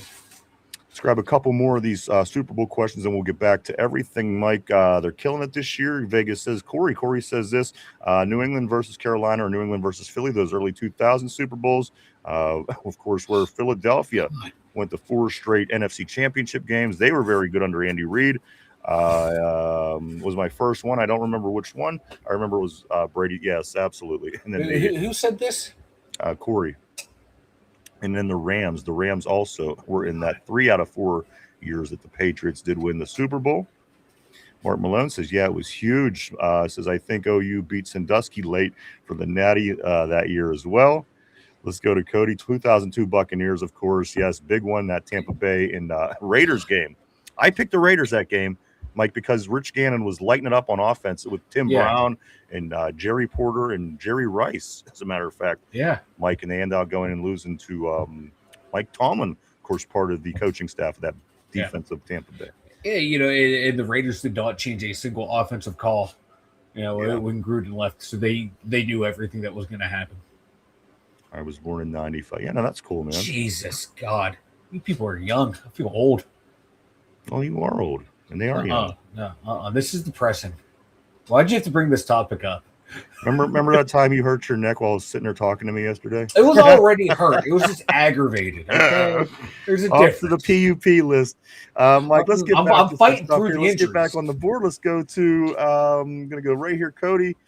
I know we did get that one, Mike. I'm going to stick with right here. Joe O'Donnell says this. He says, the games I watched, he was consistently doubled inside. The inside linebackers need to fill holes. Back to the stats to back up my point. He was third in getting doubled teamed during, according to StatMuse. Corey says this. Mikey says that stats that matter. How many touchdowns did you contribute? How many games did you win as a team? How many sacks did you have? How many interceptions? All trackable by film. Yards don't matter to me. Tyrone says this. I hear you, Cody, but you can have a favorite player on the team, brother. Let's go to Kevin. Kevin says this. Kevin says Benton has played out of position since he was drafted. He's not a nose tackle. Absolutely. We agree with you there. Cody says this. You have to mix the older guys with the younger guys. And you know what? If done right, it could be very effective. You're right. Jello says this. If Cam wasn't shit, why are teams actively double him? And the thing is, I'm not saying he's not shit. I'm just saying he's not number one. Yeah. I'm just saying he's not the best in the whole league. I'm just saying the last game I saw him play last year, I didn't know he played. And my argument again with this list is he's not number one. When I see that on TV, it makes me twitch a little bit. I'm just saying. Let's go to Mark Malone. Me too, man. 1985. All right, we did get through these. Let's go down to the bottom. All right, Mike. Let's get into some other topics. You want more reasons to be upset? Yeah. Let's get into this, Mike. Just make this even worse for everyone else. This is what these particular outlets, and I think that you're going to see that some of them are pretty reputable outlets, Mike. This is what 1, 2, 3, 4, 5, 6 outlets are saying where they're saying that we're ranked compared to the Cincinnati Bengals, where we're ranked compared to the Cincinnati Bengals this year. Let's take a look. ESPN. They're, of course, Mike, we were told that we're 20. We're falling somewhere right around Tampa Bay and Indianapolis. We talked about that earlier in the week. So let me just start from there. ESPN, Mike, has us at 22 overall. They have Cincinnati at 12 overall. Let's go to Fox Sports. Fox Sports has Pittsburgh at 25 overall. They have the Bengals, Mike, at 11 overall.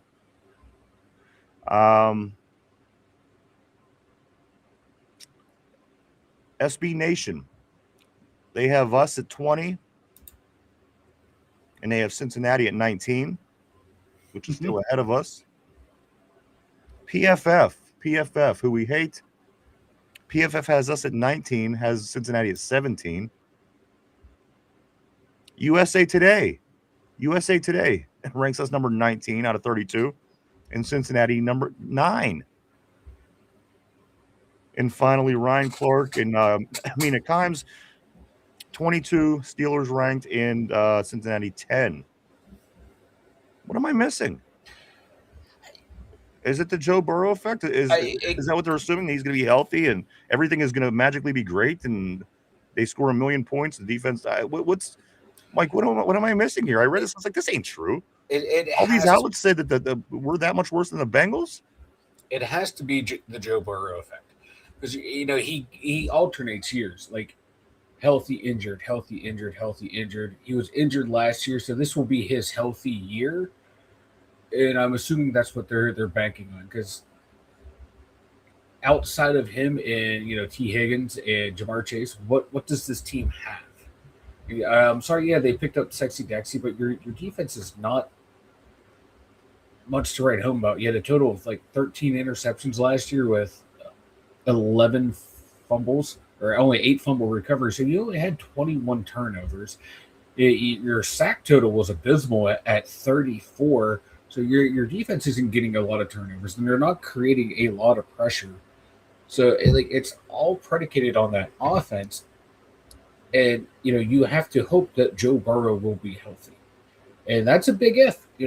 He hasn't played a full season in a year and a half. He's constantly hurt, so I it has to be just because Joe Burrow will potentially be healthy this year. That's got to be it. So there you go, Mike. Again, ESPN, Fox Sports, SB Nation, USA Today, the Bengals. Yeah, I mean, it's got to be that high-scoring offense. That's what they're all kind of going on. It's Joe Burrow. They can put up a lot of points. They can probably put up 40 points a lot of times this season, and I get that. Even if they improved at all on defense, they should be able to stay in games. But you lose Trey Hendrickson. Yes, you bring in Sexy Dexy, but at the end of the day, Mike, there was not a big overhaul on defense that would make me think that this defense would be that improved for this even. Mike, I mean, this isn't just comparing us to the Bengals. This is comparing the league. I mean, Mike, these people have the Bengals sitting at 11. They have them sitting they have them at 9. USA has the Bengals at being the ninth best team in the league. That's insane. To me, it is insane. I like some of their big additions were Sexy Dexy and then Boye Mafe. Mafe, he's totally underperformed since he's come into the league. He won a Super Bowl with Seattle, but he was like a passenger on the defense. It feels like he's underperformed. Sexy Dexy's coming in off a down year. Their secondary is still suspect at best. Their biggest draft pick that I like was their cornerback that they took. That was about it. Their offensive line is still. People will question our offensive line. I still question their offensive line. I just don't see where people are getting the hype on this team outside of, like I said, their big three, which are really good, but they kind of prove like you need more than just a passing game to win and to win a lot of games. Because once you shut them down, if you shut one of those receivers down, you have a good shot of winning that game. And finally, Mike, third place in the first losing season in many years the prediction that is being said. Again, they had us in third place last year. You see how that went. So yeah, some of them had us in last place, so we improved in their eyes.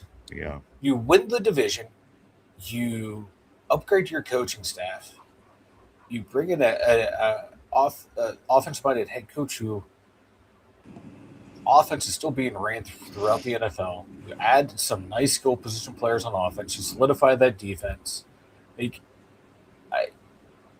are they just going to all because Rodgers is old, and that's why it's not going to be any good? I am assuming so. And now that I figure with a little bit more to work with, I wouldn't think that he would be worse off than he was last year. But again, yeah, like in numbers wise, he wasn't a bad quarterback last year. And the offensive line, like I get it, that can still be looked at as a question mark, but what we've done throughout this offseason on this roster and the young talent that we have, adding more young talent through the draft, getting some good veteran players via free agency to add depth. And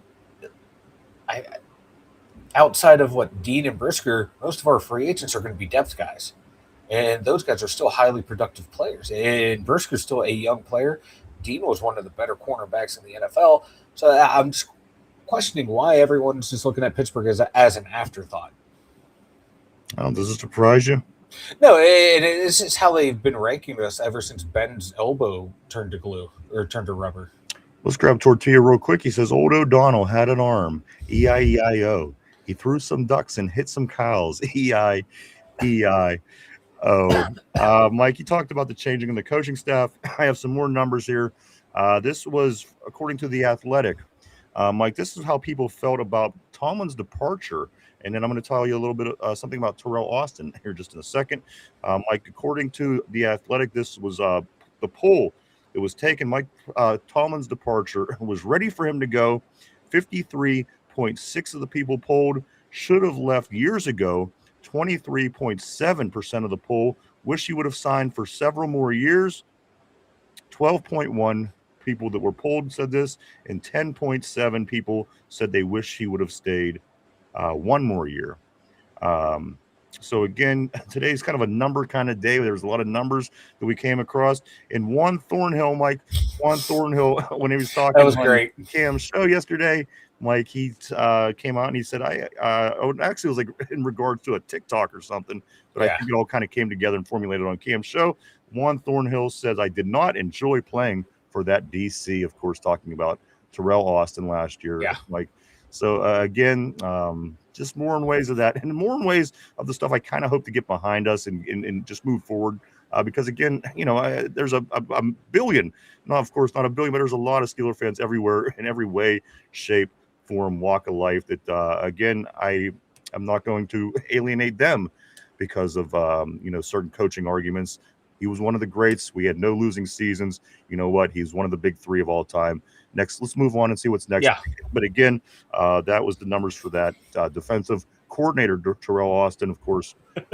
Pitching shade still, Mike, even at this point. He deserves to keep not just strays, but direct shots. Yeah. Ty back in the house. He says, I'm back. What are we talking about? We're just heading right now into Ty. I'm going to talk about a couple of things here. One thing that I seen this morning in the paper, Mike, for whatever reason, people are still going on, and people are still upset, and people are still salty about this thing that happened in a draft. And I got to be honest with you, I am completely not even 1% concerned in any way about what happened with the Philadelphia Eagles, the Cowboys, and the Steelers, and Makai Lemon. I don't believe that people are still talking about it. Listen, things happen all the time where something doesn't go your way. Yeah. Why are people still going on and on and on? And even this morning, the big name, the big ass, he has an article, Mike, talking about this. I got to be honest with you. I can care none about what happened on draft day. Again, every year guys get drafted that I want. Yeah. And shit like this happens. It's just rare you see it happen in the first round. Usually it happens in like the middle rounds. But it happened. A guy was falling to us and like, oh shit, man, we didn't think you'd be here. All right, cool. There's no one that's really going to move around and get him. And Mike, try and make it work, and it didn't work out. Okay. No, you go back to your original plan. Let's say they did something unethical, which they didn't.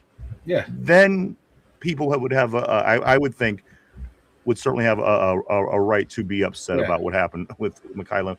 Mike, they did nothing unethical. They did they did a trade, and they got the guy before we did. You see this all the time in the draft. This happens all the time. So for people to still continue to even go as far as write articles about this, well, maybe we dodged the bullet by not getting. I don't care. I stopped caring about Makai Lemon months ago. Yeah, me too. Like the minute, like, okay, he's an Eagle, cool, fine. Oh, we got Max, and then we end up getting Jeremy in the second round. Cool. Now the things that you see about Jeremy, like that makes me more excited that we got this guy. Like his work ethic, his production. Like cool. Like I'm loving the Jeremy pick. It would have been nice to get Lemon. I think he's going to be a good player, but we didn't get him. Oh well, you move on. You move forward. I cannot believe that this is even still being written by prominent media figures in Pittsburgh. It blows my mind. It means you have nothing to talk about and don't know. I mean, because it may. I mean, digging up things to talk about is one thing. No, not you. Them. No, I know. That's what I'm talking about. Okay. Because to me, I mean, at the end of the day, this is still a non-topic no matter what happens. Because who cares? Again, they didn't do anything unethical. They passed us up. Smart move. Good on them. And they got the guy. So now what? Who cares? We're going to cry about it for the next how many years? Who cares? Who cares about Makai Lemon? Yeah, I don't. Like, I'm going to focus on the players that we got. I mean, but that's like the best they come up with? That's like a typical Pittsburgh media thing, though. It's like the guys who aren't here, let's hyper-focus on them. Like, they're not here. I don't give a fuck about them.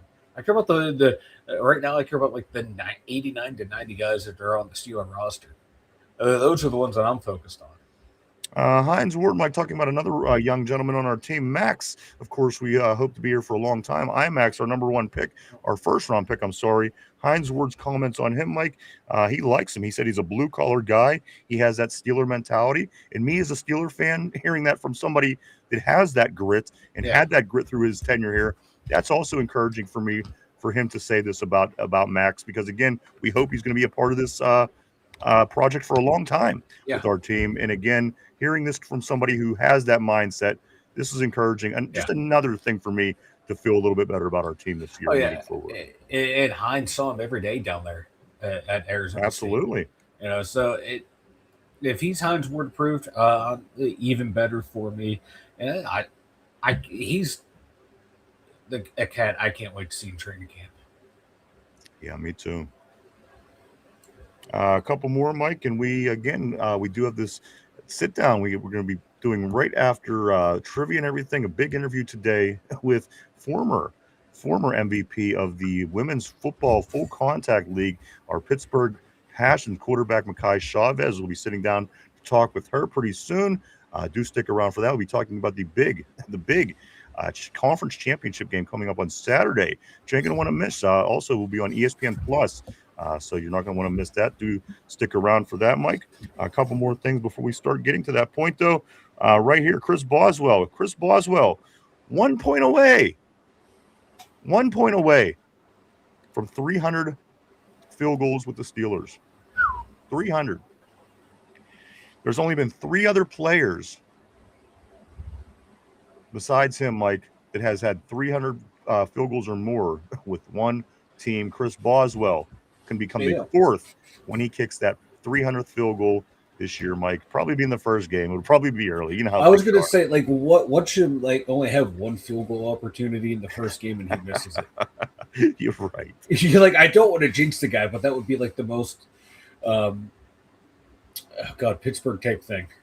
And finally, Mike, the very last thing I got right now, Rod Woodson. Rod Woodson talks about the culture shock when he got into the league back in the 80s. I thought this was interesting. I saw that. On so many levels. Yeah.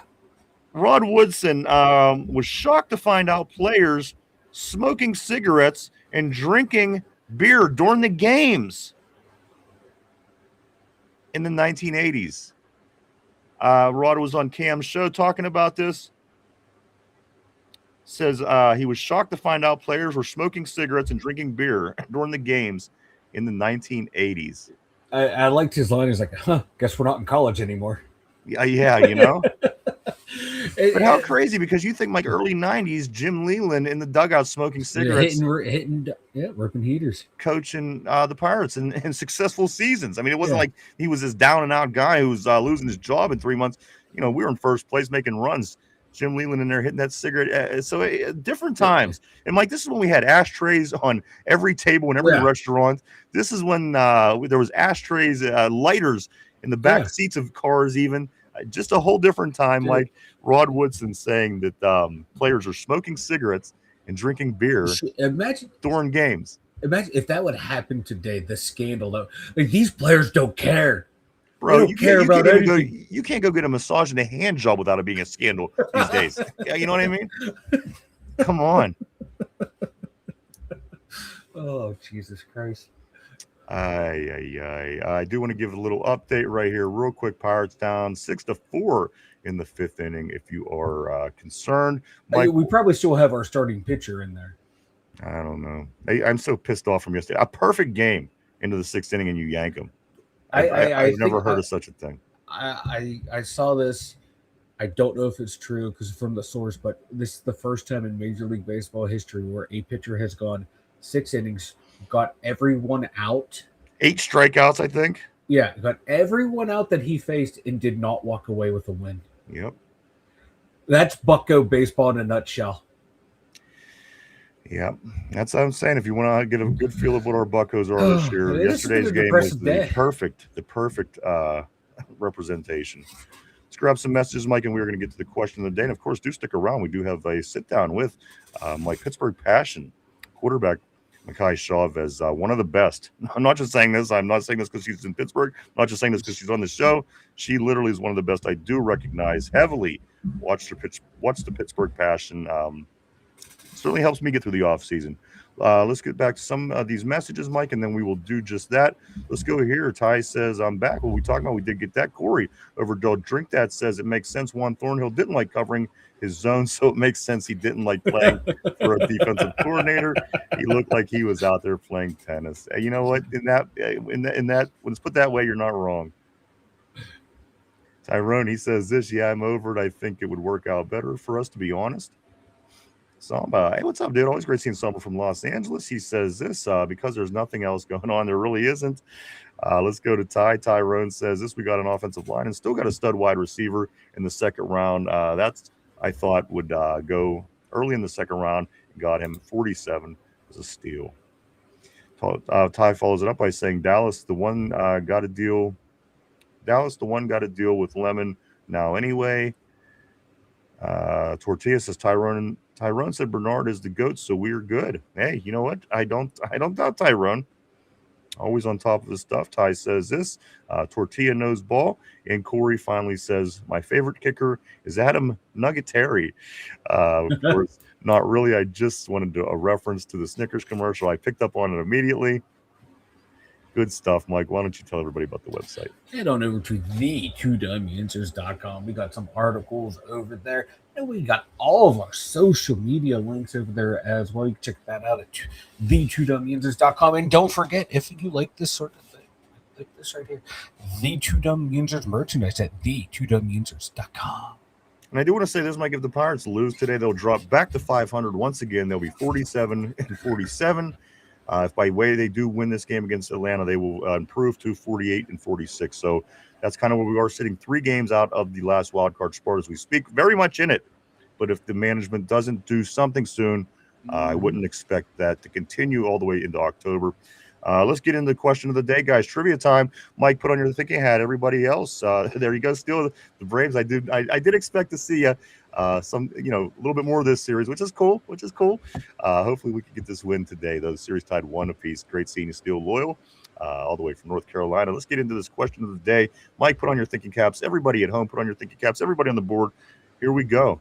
We just talked about Boswell in this record, Mike.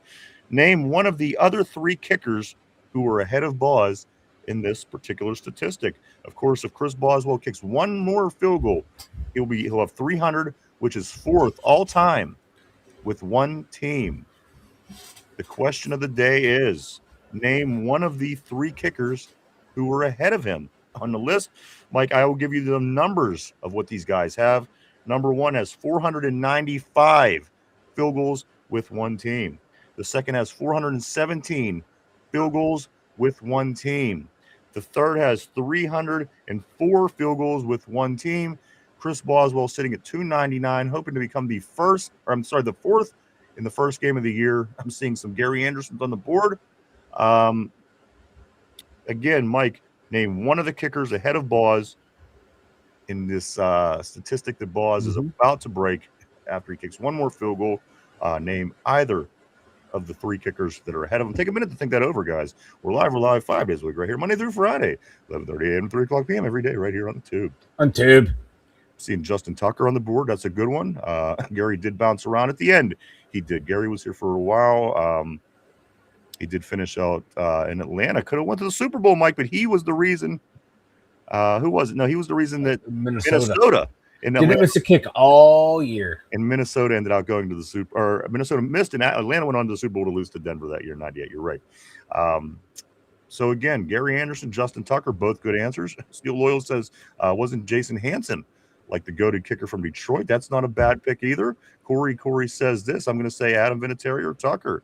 Not bad answers on the board, any of them. Mike, what is your thought process? Who are the 3 kickers that already have more than 300 field goals with one team? There's only 3 of them.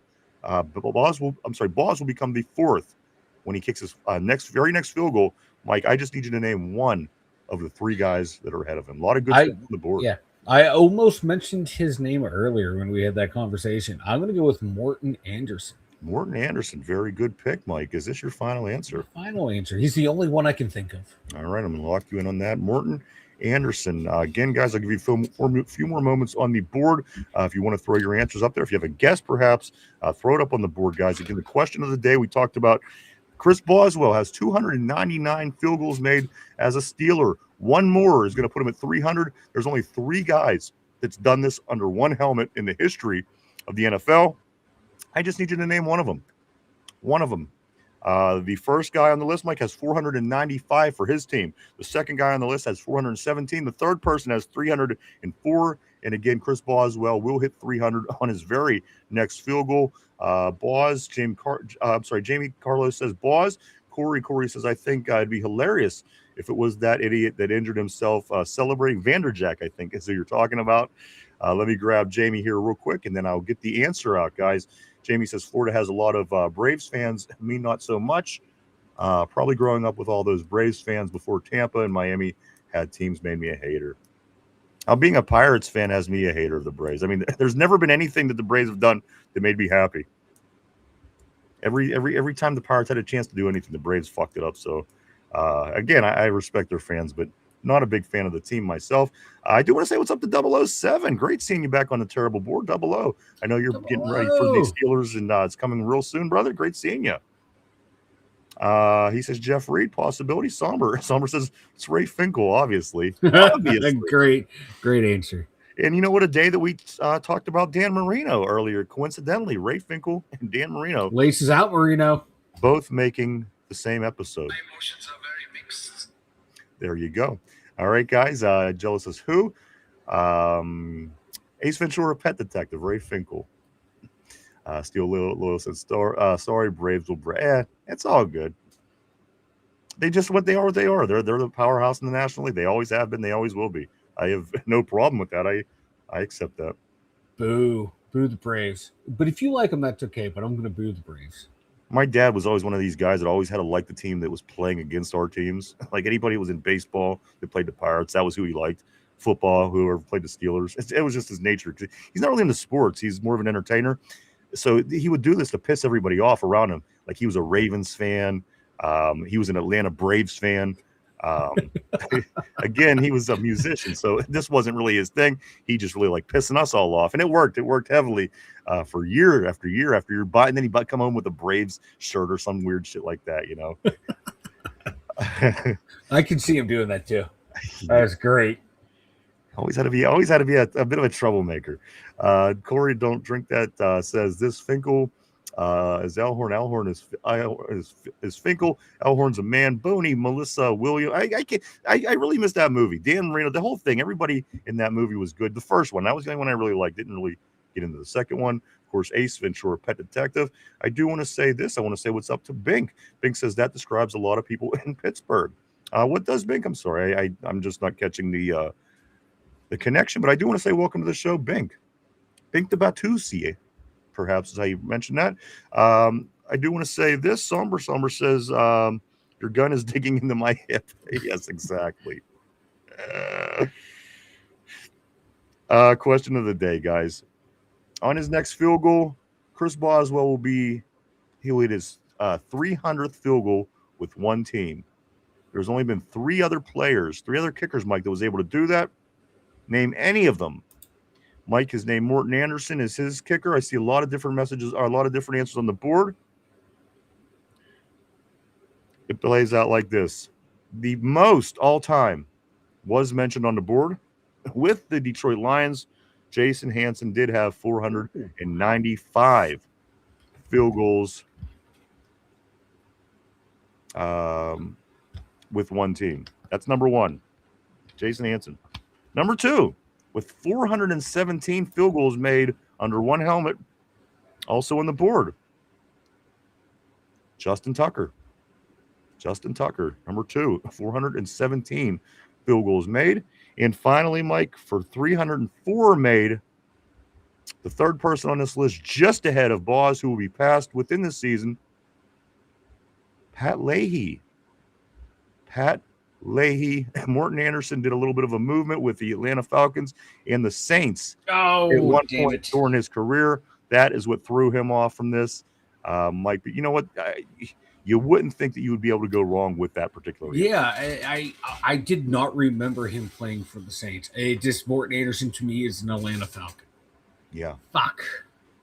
But great job. I mean, some of you guys got it. Again, Jason Hanson, Justin Tucker, Pat Leahy, and again, Mike, after the very first field goal he makes, Chris Boswell will be on this very, very small list. Let me go right here. I do want to go back to Bink. I do want to say welcome, Bink. Welcome to the show. Great to see you. Bink says the people hating on Pittsburgh teams for contrarian points is what I was referencing. Gotcha, my man. And again, welcome to the show. Glad to see you. Welcome, Bink. Jello Donut says this. Hanson straight up carrying all those shit. You know what? That's what it was. The Lions were so bad for so long. You remember why Gary Anderson was so good and had so many points, because our offense was garbage for all those late years in the 80s. So you're very right. It just makes you wonder, what the hell is Baltimore's? What's Justin Tucker's reasoning? Because again, like if Hanson has this many points, and Gary Anderson did the same thing, both on bad teams, Justin Tucker's way up there. Yeah, again, 417 as a Ravens kicker. Just trying to make that all make sense. Yeah, I know, right? Like, well, he did have a leg, so you get in scoring position. Just trot him out there, I guess. And you didn't even need to be in scoring position for him. You just, a lot of times you had to get close to, Yeah. on the 50-yard line. And he's booting it through, He's booting it, he was a great, and again, when the hell did you start getting in trouble for getting hand jobs? That's just my opinion, but hey, what the hell do I know? I'm like, do stick around, guys. We do have to sit down with Makai Chavez up in just a few moments. You're going to want to stick around, see what she has to say, and you tell me if you think that she's not ready for this game Saturday, of course, against the DC Divas, the National Conference Championship game in the WFA. Former MVP Mike, our quarterback Makai Chavez, a long time for the Tampa Bay football team as a running back, has been our quarterback for years now here in Pittsburgh. And you know what? Every year she was here, she just looks better and better and better. I love her. I watch her every single weekend, every Saturday. I watch her. And Mike, I got to be honest with you. One of my favorite things to watch, the Pittsburgh Passion, Makai Chavez. That interview is coming up next. Stick around. Listen to what Makai says, Mike. And this game is going to be on ESPN Plus. Yes. This weekend, so you're not going to want to miss this game. The winner goes to Canton for their chance at the championship in the WFA in 2 weeks. So that is all coming up here next. A few things before we do get ready to wrap things up. I'm just going to swing right here real quick. Check. Pirates down 6-4 still, and it is in a delay. It's in a delay. Perhaps, Mike, I do see it is a little dark outside. Yeah, it looks a little dark here at the studio. Hopefully, I do not get swept away. I didn't realize it. I did not see that it was like that, but perhaps this is what's going on. The Buccos, again, in a delay, down 6-4. That looks like that is in the sixth inning. So if you did, you were keeping an eye on that and keeping track. Buccos, sixth inning, 6-4 down. to the Braves. Game 3 in the rubber match of this series in the Berg today. So that's also going on, Mike. Let me just say a few of the things that I have to say here before we do get ready to wrap it up and send it over to the interview, which is coming up right here. Stick around, guys. A few things before we do roll, Mike. It's summertime. It's midsummer. We have the Midsummer Classic, the baseball all-star game coming up next week. It's so much sports. And as my man Steel-O-Matic is saying on the board, he's talking about camp just only weeks away, 3 weeks away from right now, Honda. 3 weeks from right now, camp is underway. Come on. You can't tell me you don't feel this, guys. You can't tell me you don't feel what I'm feeling right now. Training camp only weeks away. Steel-O-Matic says, Steel Loyal Yinzer, everybody in the house, say what's up to Steel-O-Matic, Honda. Great seeing you, brother. He says, yo, yo, yo. And Mike, so if you're getting ready for all these things that do come in the summertime, and you are getting ready for this Pittsburgh Steelers camp in less than 3 weeks, preseason in 1 month and 4 days, regular season 66 days from kicking the ball off against the Atlanta Falcons. You know what? Take the edge off at the end of the day and enjoy some Duquesne Pilsner, would you? Mike, Duquesne Pilsner, great. It is really, truly great beer. It's available in 6 and 12 packs at John Eagle, and also wherever cases are sold. The people at Duquesne Pilsner always do right by us. So we just ask for a little favor back and show them some love as well. Perhaps you're not a big drinker. That's fine. Hop on Facebook, Instagram, any social media. Hit the follow button. I'm sure they would love and appreciate it all. Duquesne Pilsner, Mike, always on tap here in our studio for any event that comes along, made right here in the Berg. It says on the can, grab a Duke. Grab a Duke. Also, Mike, I did want to say this. While you're checking them out on social media, check us out as well, guys. We're over on Facebook, formerly known as Twitter, Instagram, Threads, even TikTok, guys. Swing by, hit the follow button. Keep up with what's going on with the two Dum Yinzers on a day-to-day basis. And finally, if you haven't yet, do hit the like button down below. Hit the like, sub, share, leave a comment. It all helps push things out in the algorithm to just get us in front of more eyes, guys. We do appreciate that. Thank you so much. Mike, your thoughts today's show and everything so far? Cam's still a productive player. Give him that. He makes some damn good plays. I'm not taking anything away from him. I'm just saying there's a lot of other really good players. Yeah, there are. That's all I'm saying. Yeah, there's a lot of good. Exactly. There's a lot of good players out there. I'm still happy he's on the team, but I am too. Yeah.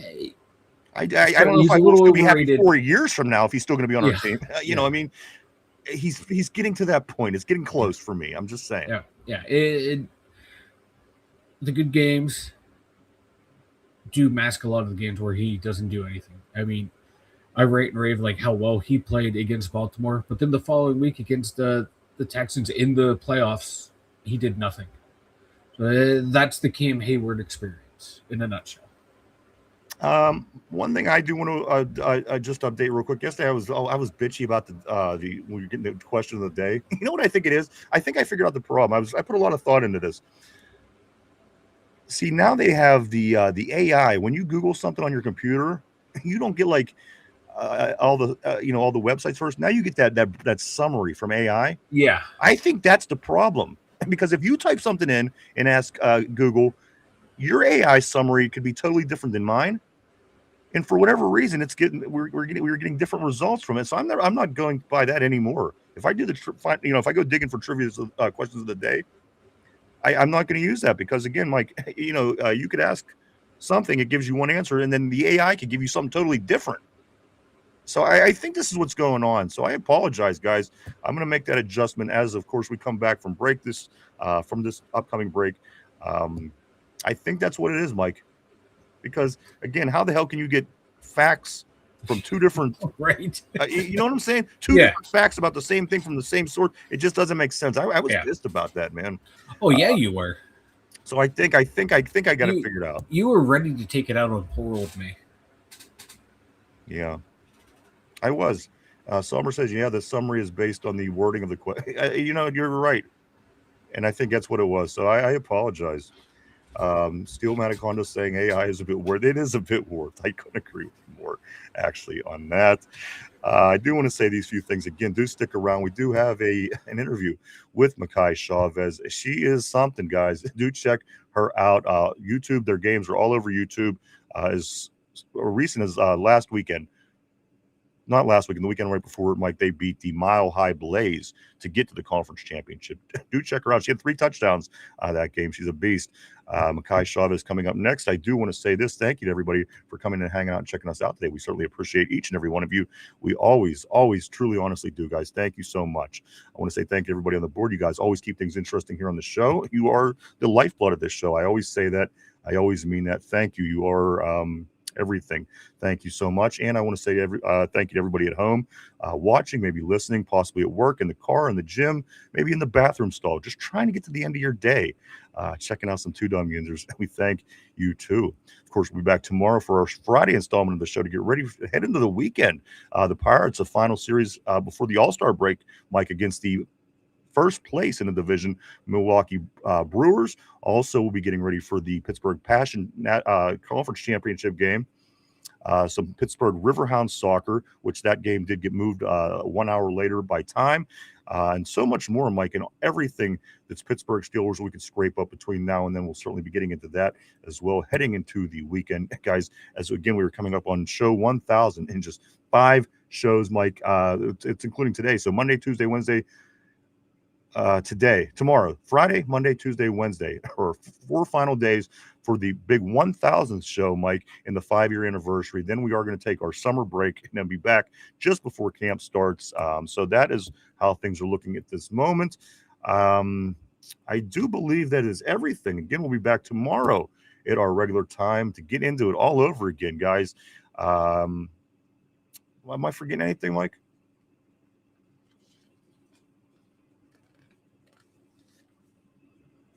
No. Yeah, that's it. Yeah, I'm sorry. I had my mic muted for a second. Oh, okay. Almost 1,000 episodes in. You think I know to check that? You'll learn it. It's still early on in the process. It's still early in the process. We're not part of the 1% yet. My taxes have not gone up. That's true. We hit the 1,000th episode, guys. It will be the top 1%, if you could even believe that. So, guys, so much coming up. 4 more days till that big episode. And again, then after that, we will take the break, be back just in time for camp and everything coming up again. Camp, a month from now, we have preseason football. 66 days from now, we have the kickoff to the season with the Falcons. Everybody's excited here. Everybody's excited on the board. Everybody's excited in Steeler Nation. So, guys, I think we're going to send it to the interview. I hope everybody enjoys this. This is, again, Makai Chavez, the former MVP of the Women's Full Contact Football League, Mike. They are playing to go to the championship. Game will be on ESPN Plus this weekend between the Pittsburgh Passion and the DC Divas. They are in-division rivals. 2nd year in a row, they meet each other 3 times, splitting both years in the regular season and meeting in this round in the playoffs to see who goes on to Canton for the championship game. You're not going to want to miss that this Saturday at Char Valley High School. So again, guys, this is coming up. I hope you enjoy it. Other than that, I do think that's it for the day for us. We'll be back tomorrow to get back into it again to head into the weekend. I want to say thank you, everybody. Mike, speak now or forever hold your peace. All right, for Mike, for Derpy, for Finch, RB, Chop, myself, the 2 Dum Yinzers, everybody have a great day. Stay safe, stay cool, and enjoy this interview with Makai Chavez. We'll see you tomorrow. Hi, we are here today with a very special guest. As a matter of fact, I could not wait to get this guest back on, Mike. She was with us last year before the WFA season kicked off for the Pittsburgh Passion. And I know that it's certainly a growing sport here in Pittsburgh. And I'm going to be honest with you, it is one of my favorite sports. And it is a sport that in Pittsburgh, Mike, they are managing to win postseason football games. Yes. Unlike a lot of other teams in our city right now. But I don't want to take any longer. I want to introduce to you our special guest, guys. Today, we have former MVP, quarterback of the Pittsburgh Passion, Makai Chavez. Makai, welcome to the show. Great to see you again. I got to be honest with you, Makai. First of all, welcome. How are you? Good. It's good to see you guys again. I enjoy talking with you guys. You know what? We really enjoy talking with you. Yeah. And then every Saturday, a lot of times I'm sitting here watching the games on YouTube, and I'm just thinking, wow, how freaking cool. How good is she? And you know what? I went on and on about you last time, and I felt a little bad because I kept saying, you know what? You're the whole team. You are, a big part. But you know what? This team is special.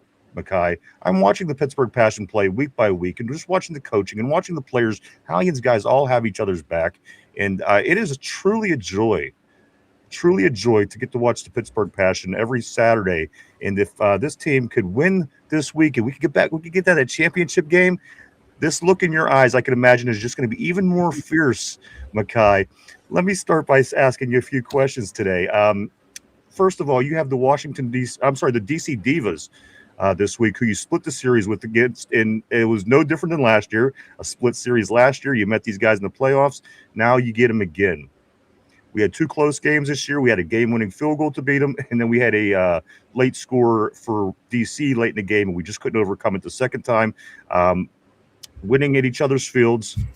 How is this game different for you guys preparing? Because again, nobody knows the Pittsburgh Passion like the DC Divas. Nobody knows the DC Divas like the Pittsburgh Passion. What are you guys doing different this time that's going to keep us playing along that same line? Because it's high intensity. These guys are playing top level football against a top level team.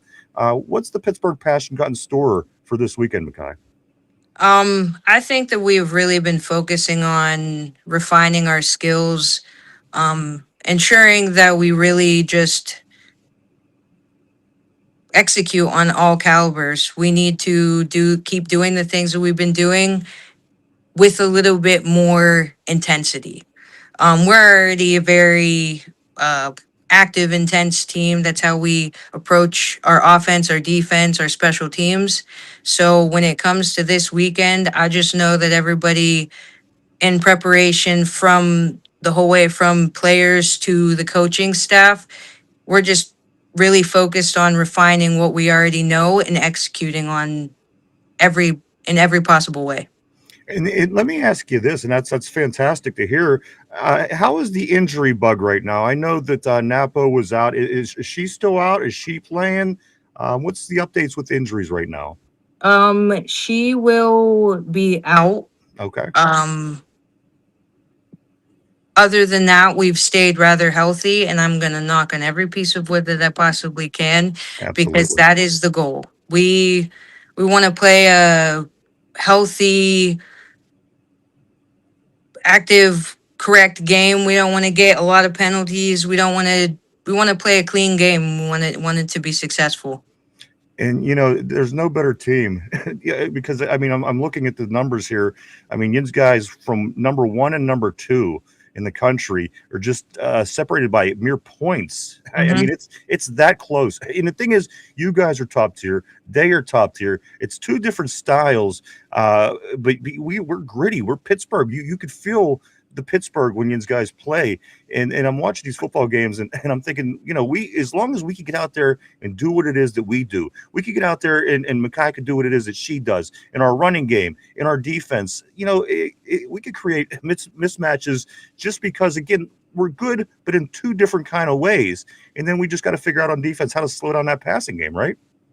Yes, correct. Really, all we got to do is truly do our one part. There's 11 people out there at every minute of the game.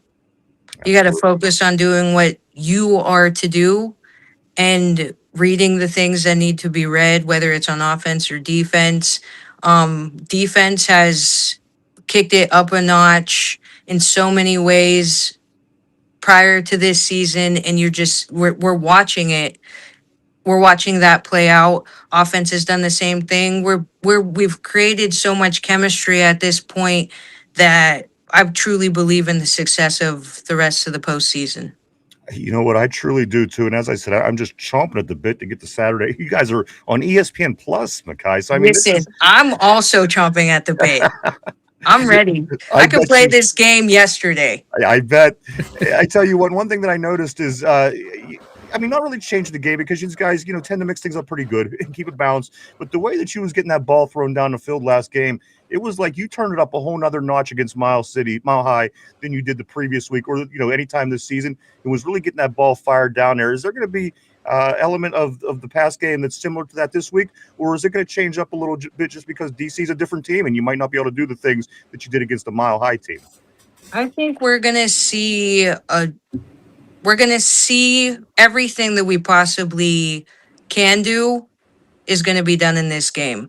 I think playing in the rain was just for me, that's a fun time. Yeah. You gotta enjoy playing in the rain to be able to be successful in it. And I said that before the game to the team. I said, listen, if you haven't played a game in the rain, if you haven't played a game in the rain, then you don't know what fun is yet.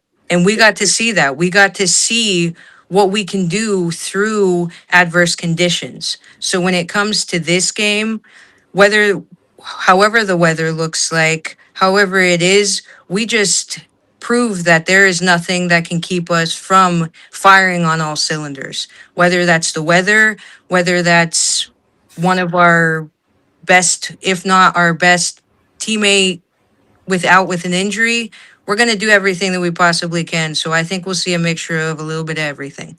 And that's the thing. I mean, big games, you got to leave it all out there. And you know what? That's speaking like a true football player, Makai. Anybody that says those words, I love playing in the rain because it's fun. That's spoken from a true football player. Everybody that loves football, that's down in their heart, will all say the same thing, especially from up here in the Northeast. I mean, it is what it is. You guys are going to be now. One quick question. I'm going to pass it over to Mike for a couple. But one thing is, how you guys plan? And again, I'm not really sure there's a way that you can plan. But going from we have to find a way to beat these guys at home, Makai. Is it just the making sure you get out there, do all the fundamentals, don't miss anything, keep the mistakes at a minimum, and just go out and play the best game that you can? Because for whatever reason, that's been the struggle the past couple of years for both teams. It's not just you guys; it's both teams that's having a tough time beating the other team in their home field. Yeah. Last season was really the first season that was like previous seasons. We've beaten them at home. We've kept that kind of record. But last season, it really tried that. And I think that there was that sometimes things need to happen the way that they do. And I believe that happened the way that it did. We got a fire under us. And I think really what it comes down to is who wants it more. We have the talent. They're a talented team. Who is hungrier? Who wants it more? And one more quick thing I just want to throw in there. I was kind of curious how this was going to play out because a lot of times, we're getting playoff games. We're getting games against teams over here on our side. Get a chance to go out there and dominate Mile High like Yins did last week. I was impressed. I thought, okay, we're going to get one of these Western teams. Let's see what they come over. Let's see what they bring. Let's see how we handled it. Makai, you went out there and just Yins played these guys like Yins play all the time. Didn't skip a beat. You went out there and whooped them. And again, that's encouraging as well because it just shows you guys no matter what's in front of you. It doesn't matter if this team's coming from Colorado. It doesn't matter. This doesn't matter. We're ready to play football. And you know what? Yins guys are the most consistent that I've seen do that so far over the past few years that I was really getting back into you guys. Like Yins are consistent week after week after week. And if there are mistakes or a couple mistakes, you're kind of sitting there thinking, geez, what's going on with these guys? Because, again, Yins guys are very consistent in the mistakes are at a minimum. And I guess that's why you are the best. And that's why you sit at number one. I mean, that doesn't happen without all those things happening, correct? Yeah, correct. We work hard to have the kind of synergy that we have on the team.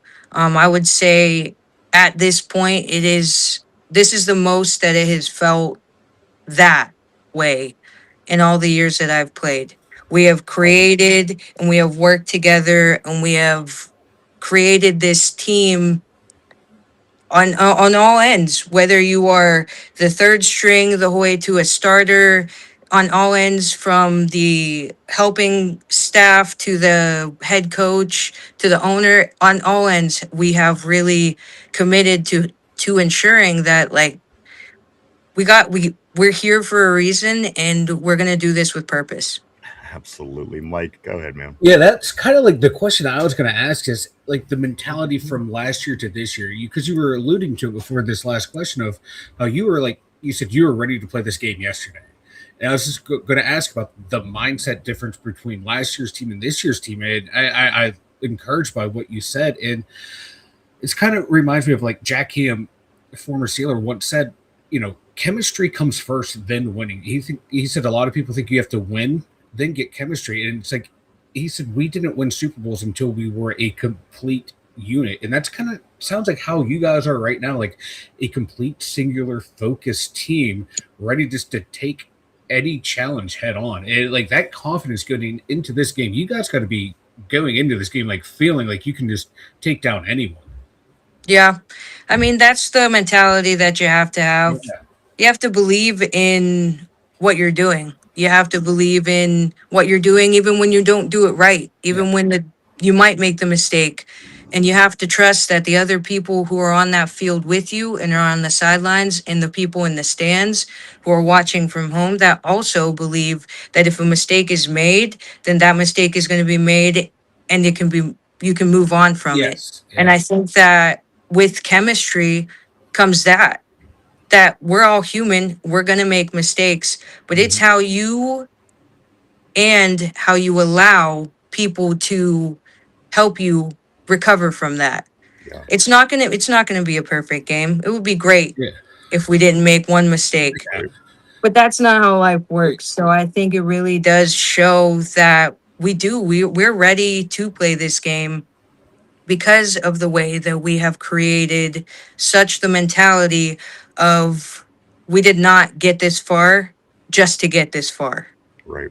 And that's like you said, that's the perfect mindset to have. You see that like across all sports, it's that I made a mistake. Okay, push past it because okay, I may have messed up, but my teammates have my back, and I'm not gonna let this get me down to, bring them down too. So I love hearing that from you guys. And you said you're for the offense and defense, every play is on the table. Is there maybe some stuff that hasn't been on film yet that you guys are gonna pull out to try and catch them by surprise? Maybe not to like spill any secrets here, but don't spill nothing. These kind of games, both teams kind of go deep in the bag of stuff that hasn't been seen before. I will not confirm or deny. I like that. Yeah. What I will say is that we are a talented team whose talent has not been used to its full capacity yet. I like that. That's a great answer. And so that tells me you guys are also prepared for any little wrinkle that they're going to throw at you too. Yes. A lot of teams, like, they prepare for their own little wrinkles. A lot of teams forget that, hey, our opponents can throw wrinkles at us too. And it's usually whoever gets caught flat-footed first that can tip the tide of the game. So it sounds like you guys have everything covered. I can't wait for this game. Yeah, I will say that the preparation that our coaches on a defensive, offensive, and special teams aspect, the preparation that they put into this is phenomenal. It does not go unnoticed. Yeah. I see it. I know the rest of the team sees it. We can appreciate that we do the work and we do our best to execute what they are presenting us, but at the end of the day, we are not here without the people who are putting in the time to really help us figure out and navigate what we need to do for these games. And you know what I do notice, Makai and Mike, excuse me, like going back to what you were saying was, if you look down at these women on this football field wearing the black and the gold on Saturday evening, there's nobody that does not look focused. Every person, no matter what happens, if there's a celebration, if there's a mistake, if there is whatever the case may be, a late hit, whatever, there's not a person in the black and the gold that does not look focused through the course of the whole entire game. And you can really see what the coaches do at you guys. It resonates off of you. And you can just tell how wonderful job they do in preparation, getting the game plan ready, getting Yins ready, and getting out on that football field and doing what you do. Because as I said, there's not a person in the black and the gold, not a coach, not a player, not a water person, whatever it is, everybody looks focused. And I love seeing that, Makai. This is, and eventually it will. It's a growing thing, and I understand this. And the Passion, this should be really big in Pittsburgh. And I'm going to be honest with you, Makai. You're my favorite football player. You really are. And I'm talking guys. I'm talking gals. You truly are. Listen, I watch you, and every time you touch the ball, there's an opportunity for something to happen. And again, I'm not taking anything away from any of the other ladies on the team. They all are great as well. Makai, but every time I see you take off around the end or just get ready to throw that ball downfield, you get this feeling like something big is about to happen. And there's no other athlete in Pittsburgh now that's like that. Listen, I'm not saying they don't have the talent, because there's plenty that do, but what you do from week to week really makes it worth watching. And this is what I tell everybody, and I tell everybody on the show. I'm like, you got to tune in. You got to check these ladies out. What they do is truly amazing. And as I said, you know in the Berg, you can't wait till the Steelers come on. I can't either, but you know what? I also can't wait till the Pittsburgh Passion play. And this week is, as you said, no different. Even more is at stake, of course. The championship at stake. ESPN Plus. I mean, come on. This is as fun as it gets for a Pittsburgh sports team. I don't care what uniform you wear. This is where it's at. Yeah. I will say I truly enjoy playing with this team. There's nothing I wouldn't do. And the people that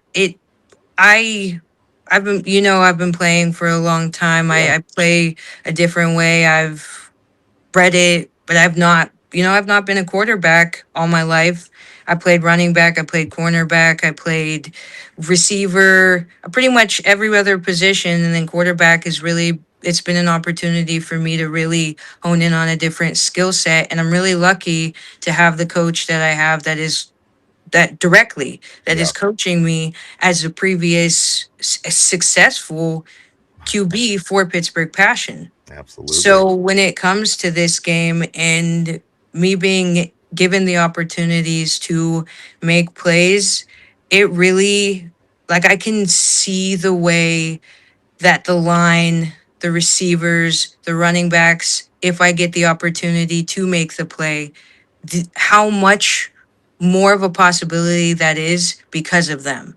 And I think that's a beautiful thing. And to even see it for other people too, of what the rest of the team is willing to do and what they're willing to put their bodies through and the sacrifices to be able to show somebody else's skill set by using their own skill set. Yeah. And sometimes, especially with the line, whether it's offense or defense, but especially offense, because they hold a special place in my heart.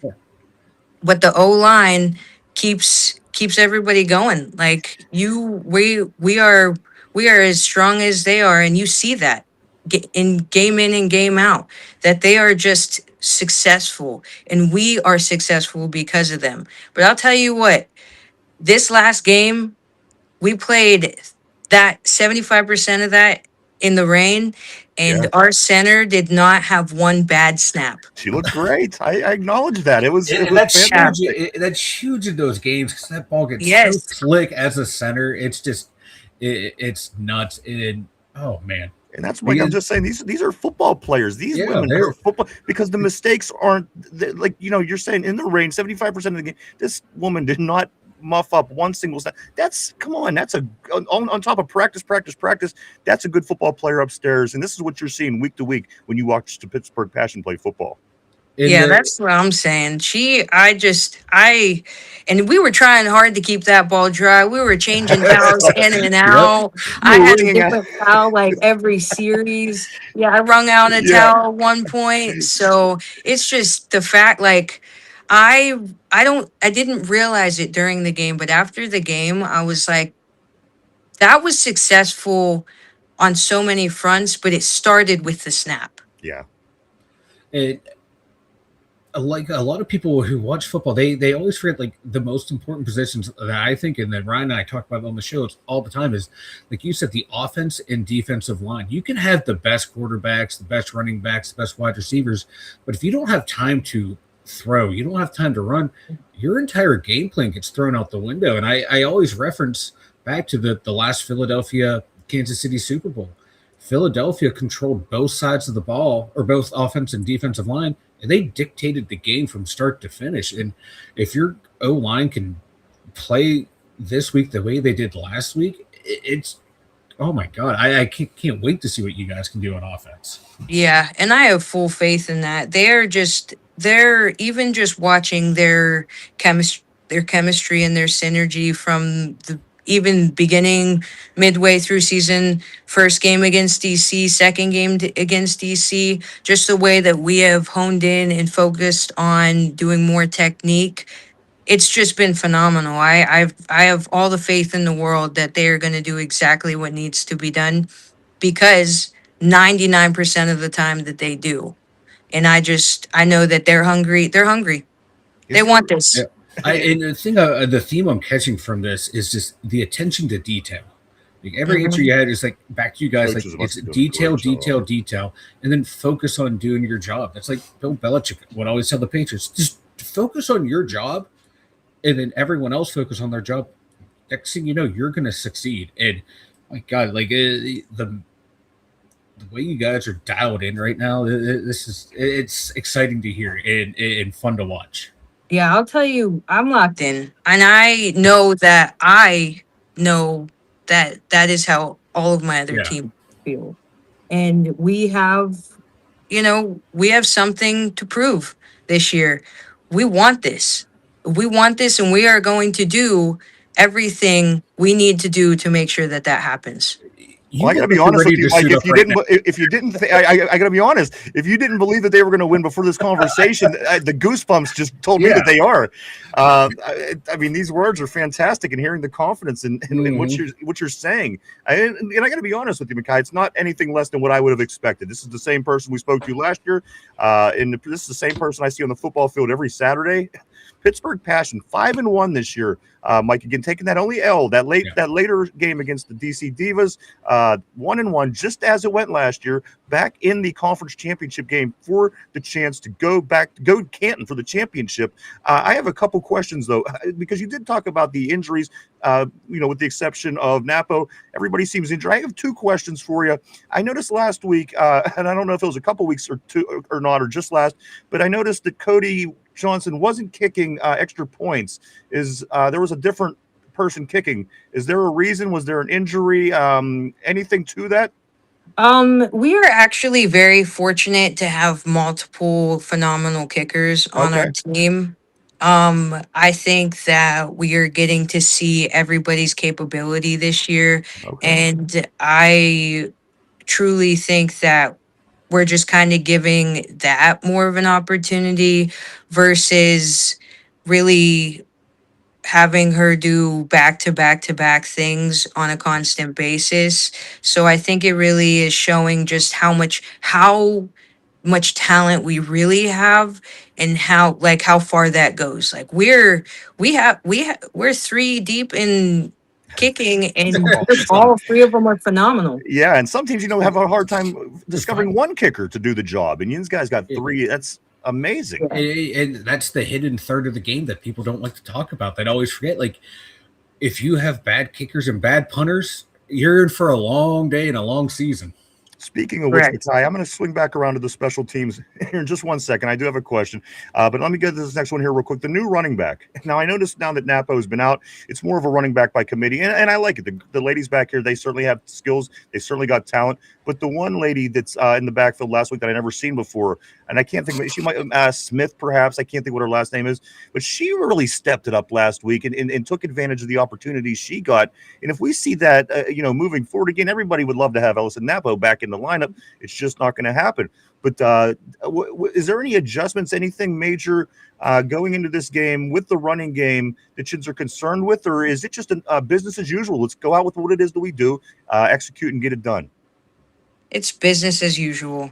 I can tell you right now that when somebody of that caliber, not just talent, but person, as a human being, a genuine, kind, wonderful, caring human being, ends up having an injury like that, Yeah. it gives everybody else who plays that same position an opportunity to really show not just what they can do, but what they're going to do in that person's honor.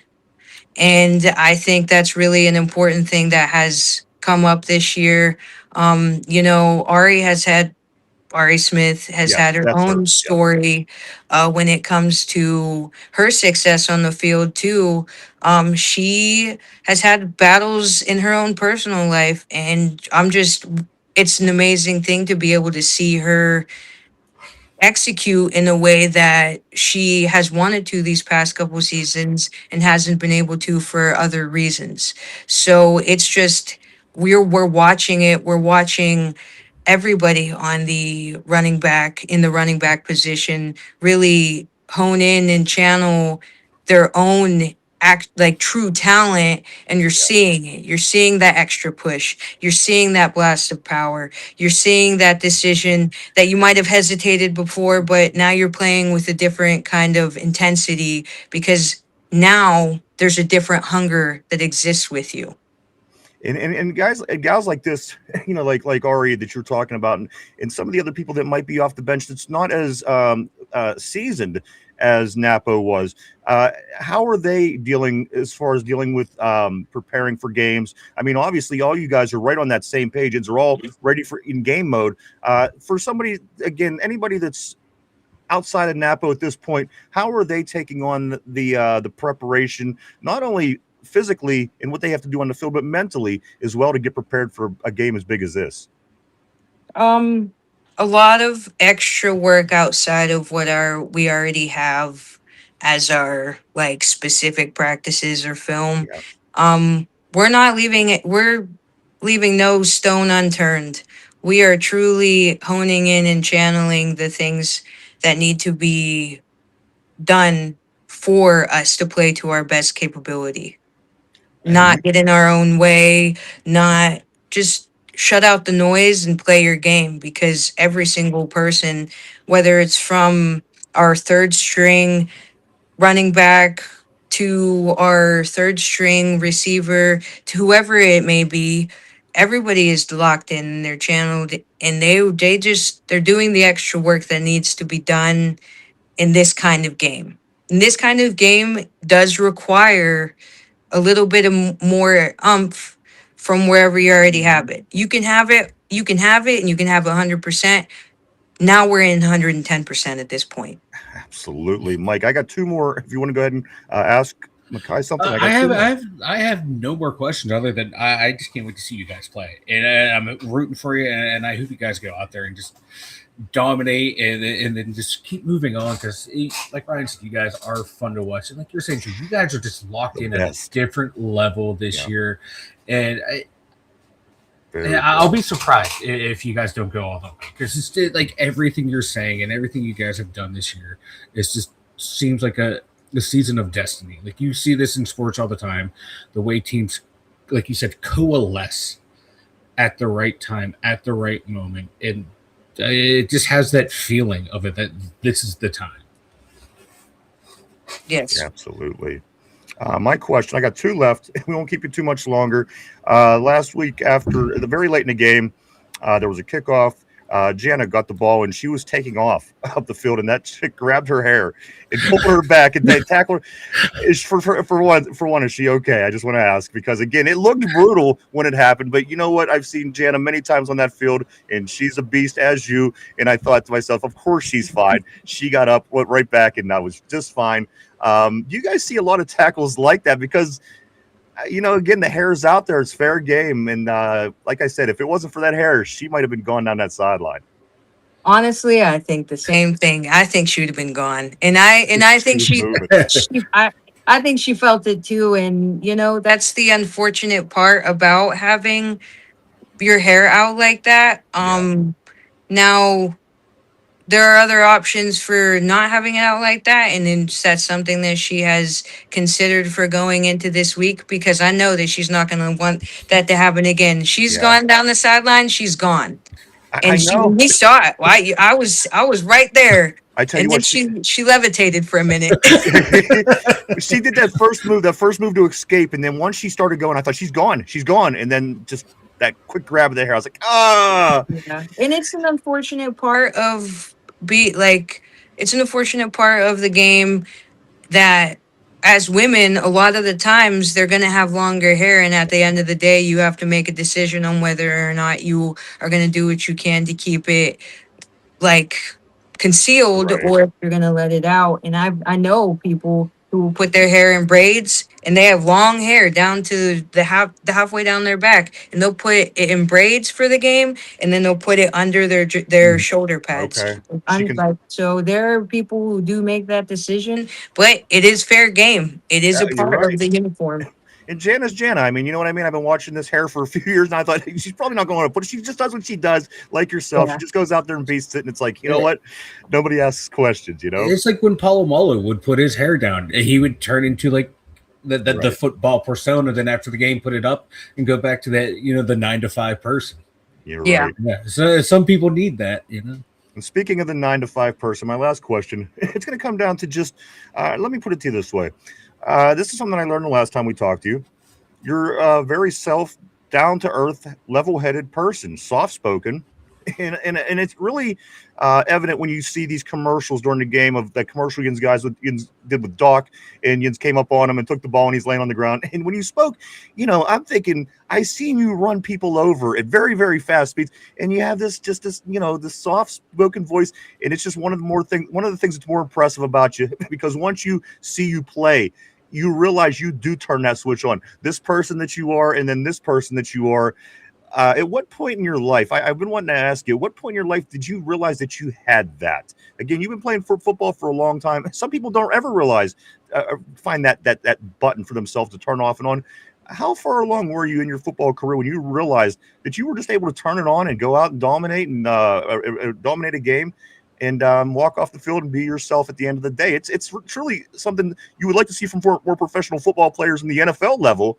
Seeing you guys do it again, it's not just yourself, it's all the ladies on this team, all a class act. But you get out on that field, you click a switch on, it's a whole different person. At what point in your life and career, Makai, did you realize that you were able to do that? Because again, what I see on the field and the person I talk to out here, I wouldn't want to run into the person I see out on the field in a dark alley.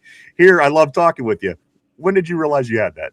I'm not even sure I have. I know that I think a couple years ago I was at a flag tournament and I actually had somebody look at me, and I played tackle football against them, but they had never talked to me outside of me being in my uniform. Okay. And they talked to me and they were like, you're a lot smaller in person. And that was like the first time that it registered to me that the people that I play against or that I play with that don't experience me outside of the football setting truly don't know anything other than that switch. You're right. So when they experience me elsewhere, it's like a different ball game for them. I don't think, for me, I'm the same person all the time. Right. It's just, I'm just dialed in a different way, whether it be work, with football, at home, whatever it is, I'm just dialed into whatever capacity I need to be.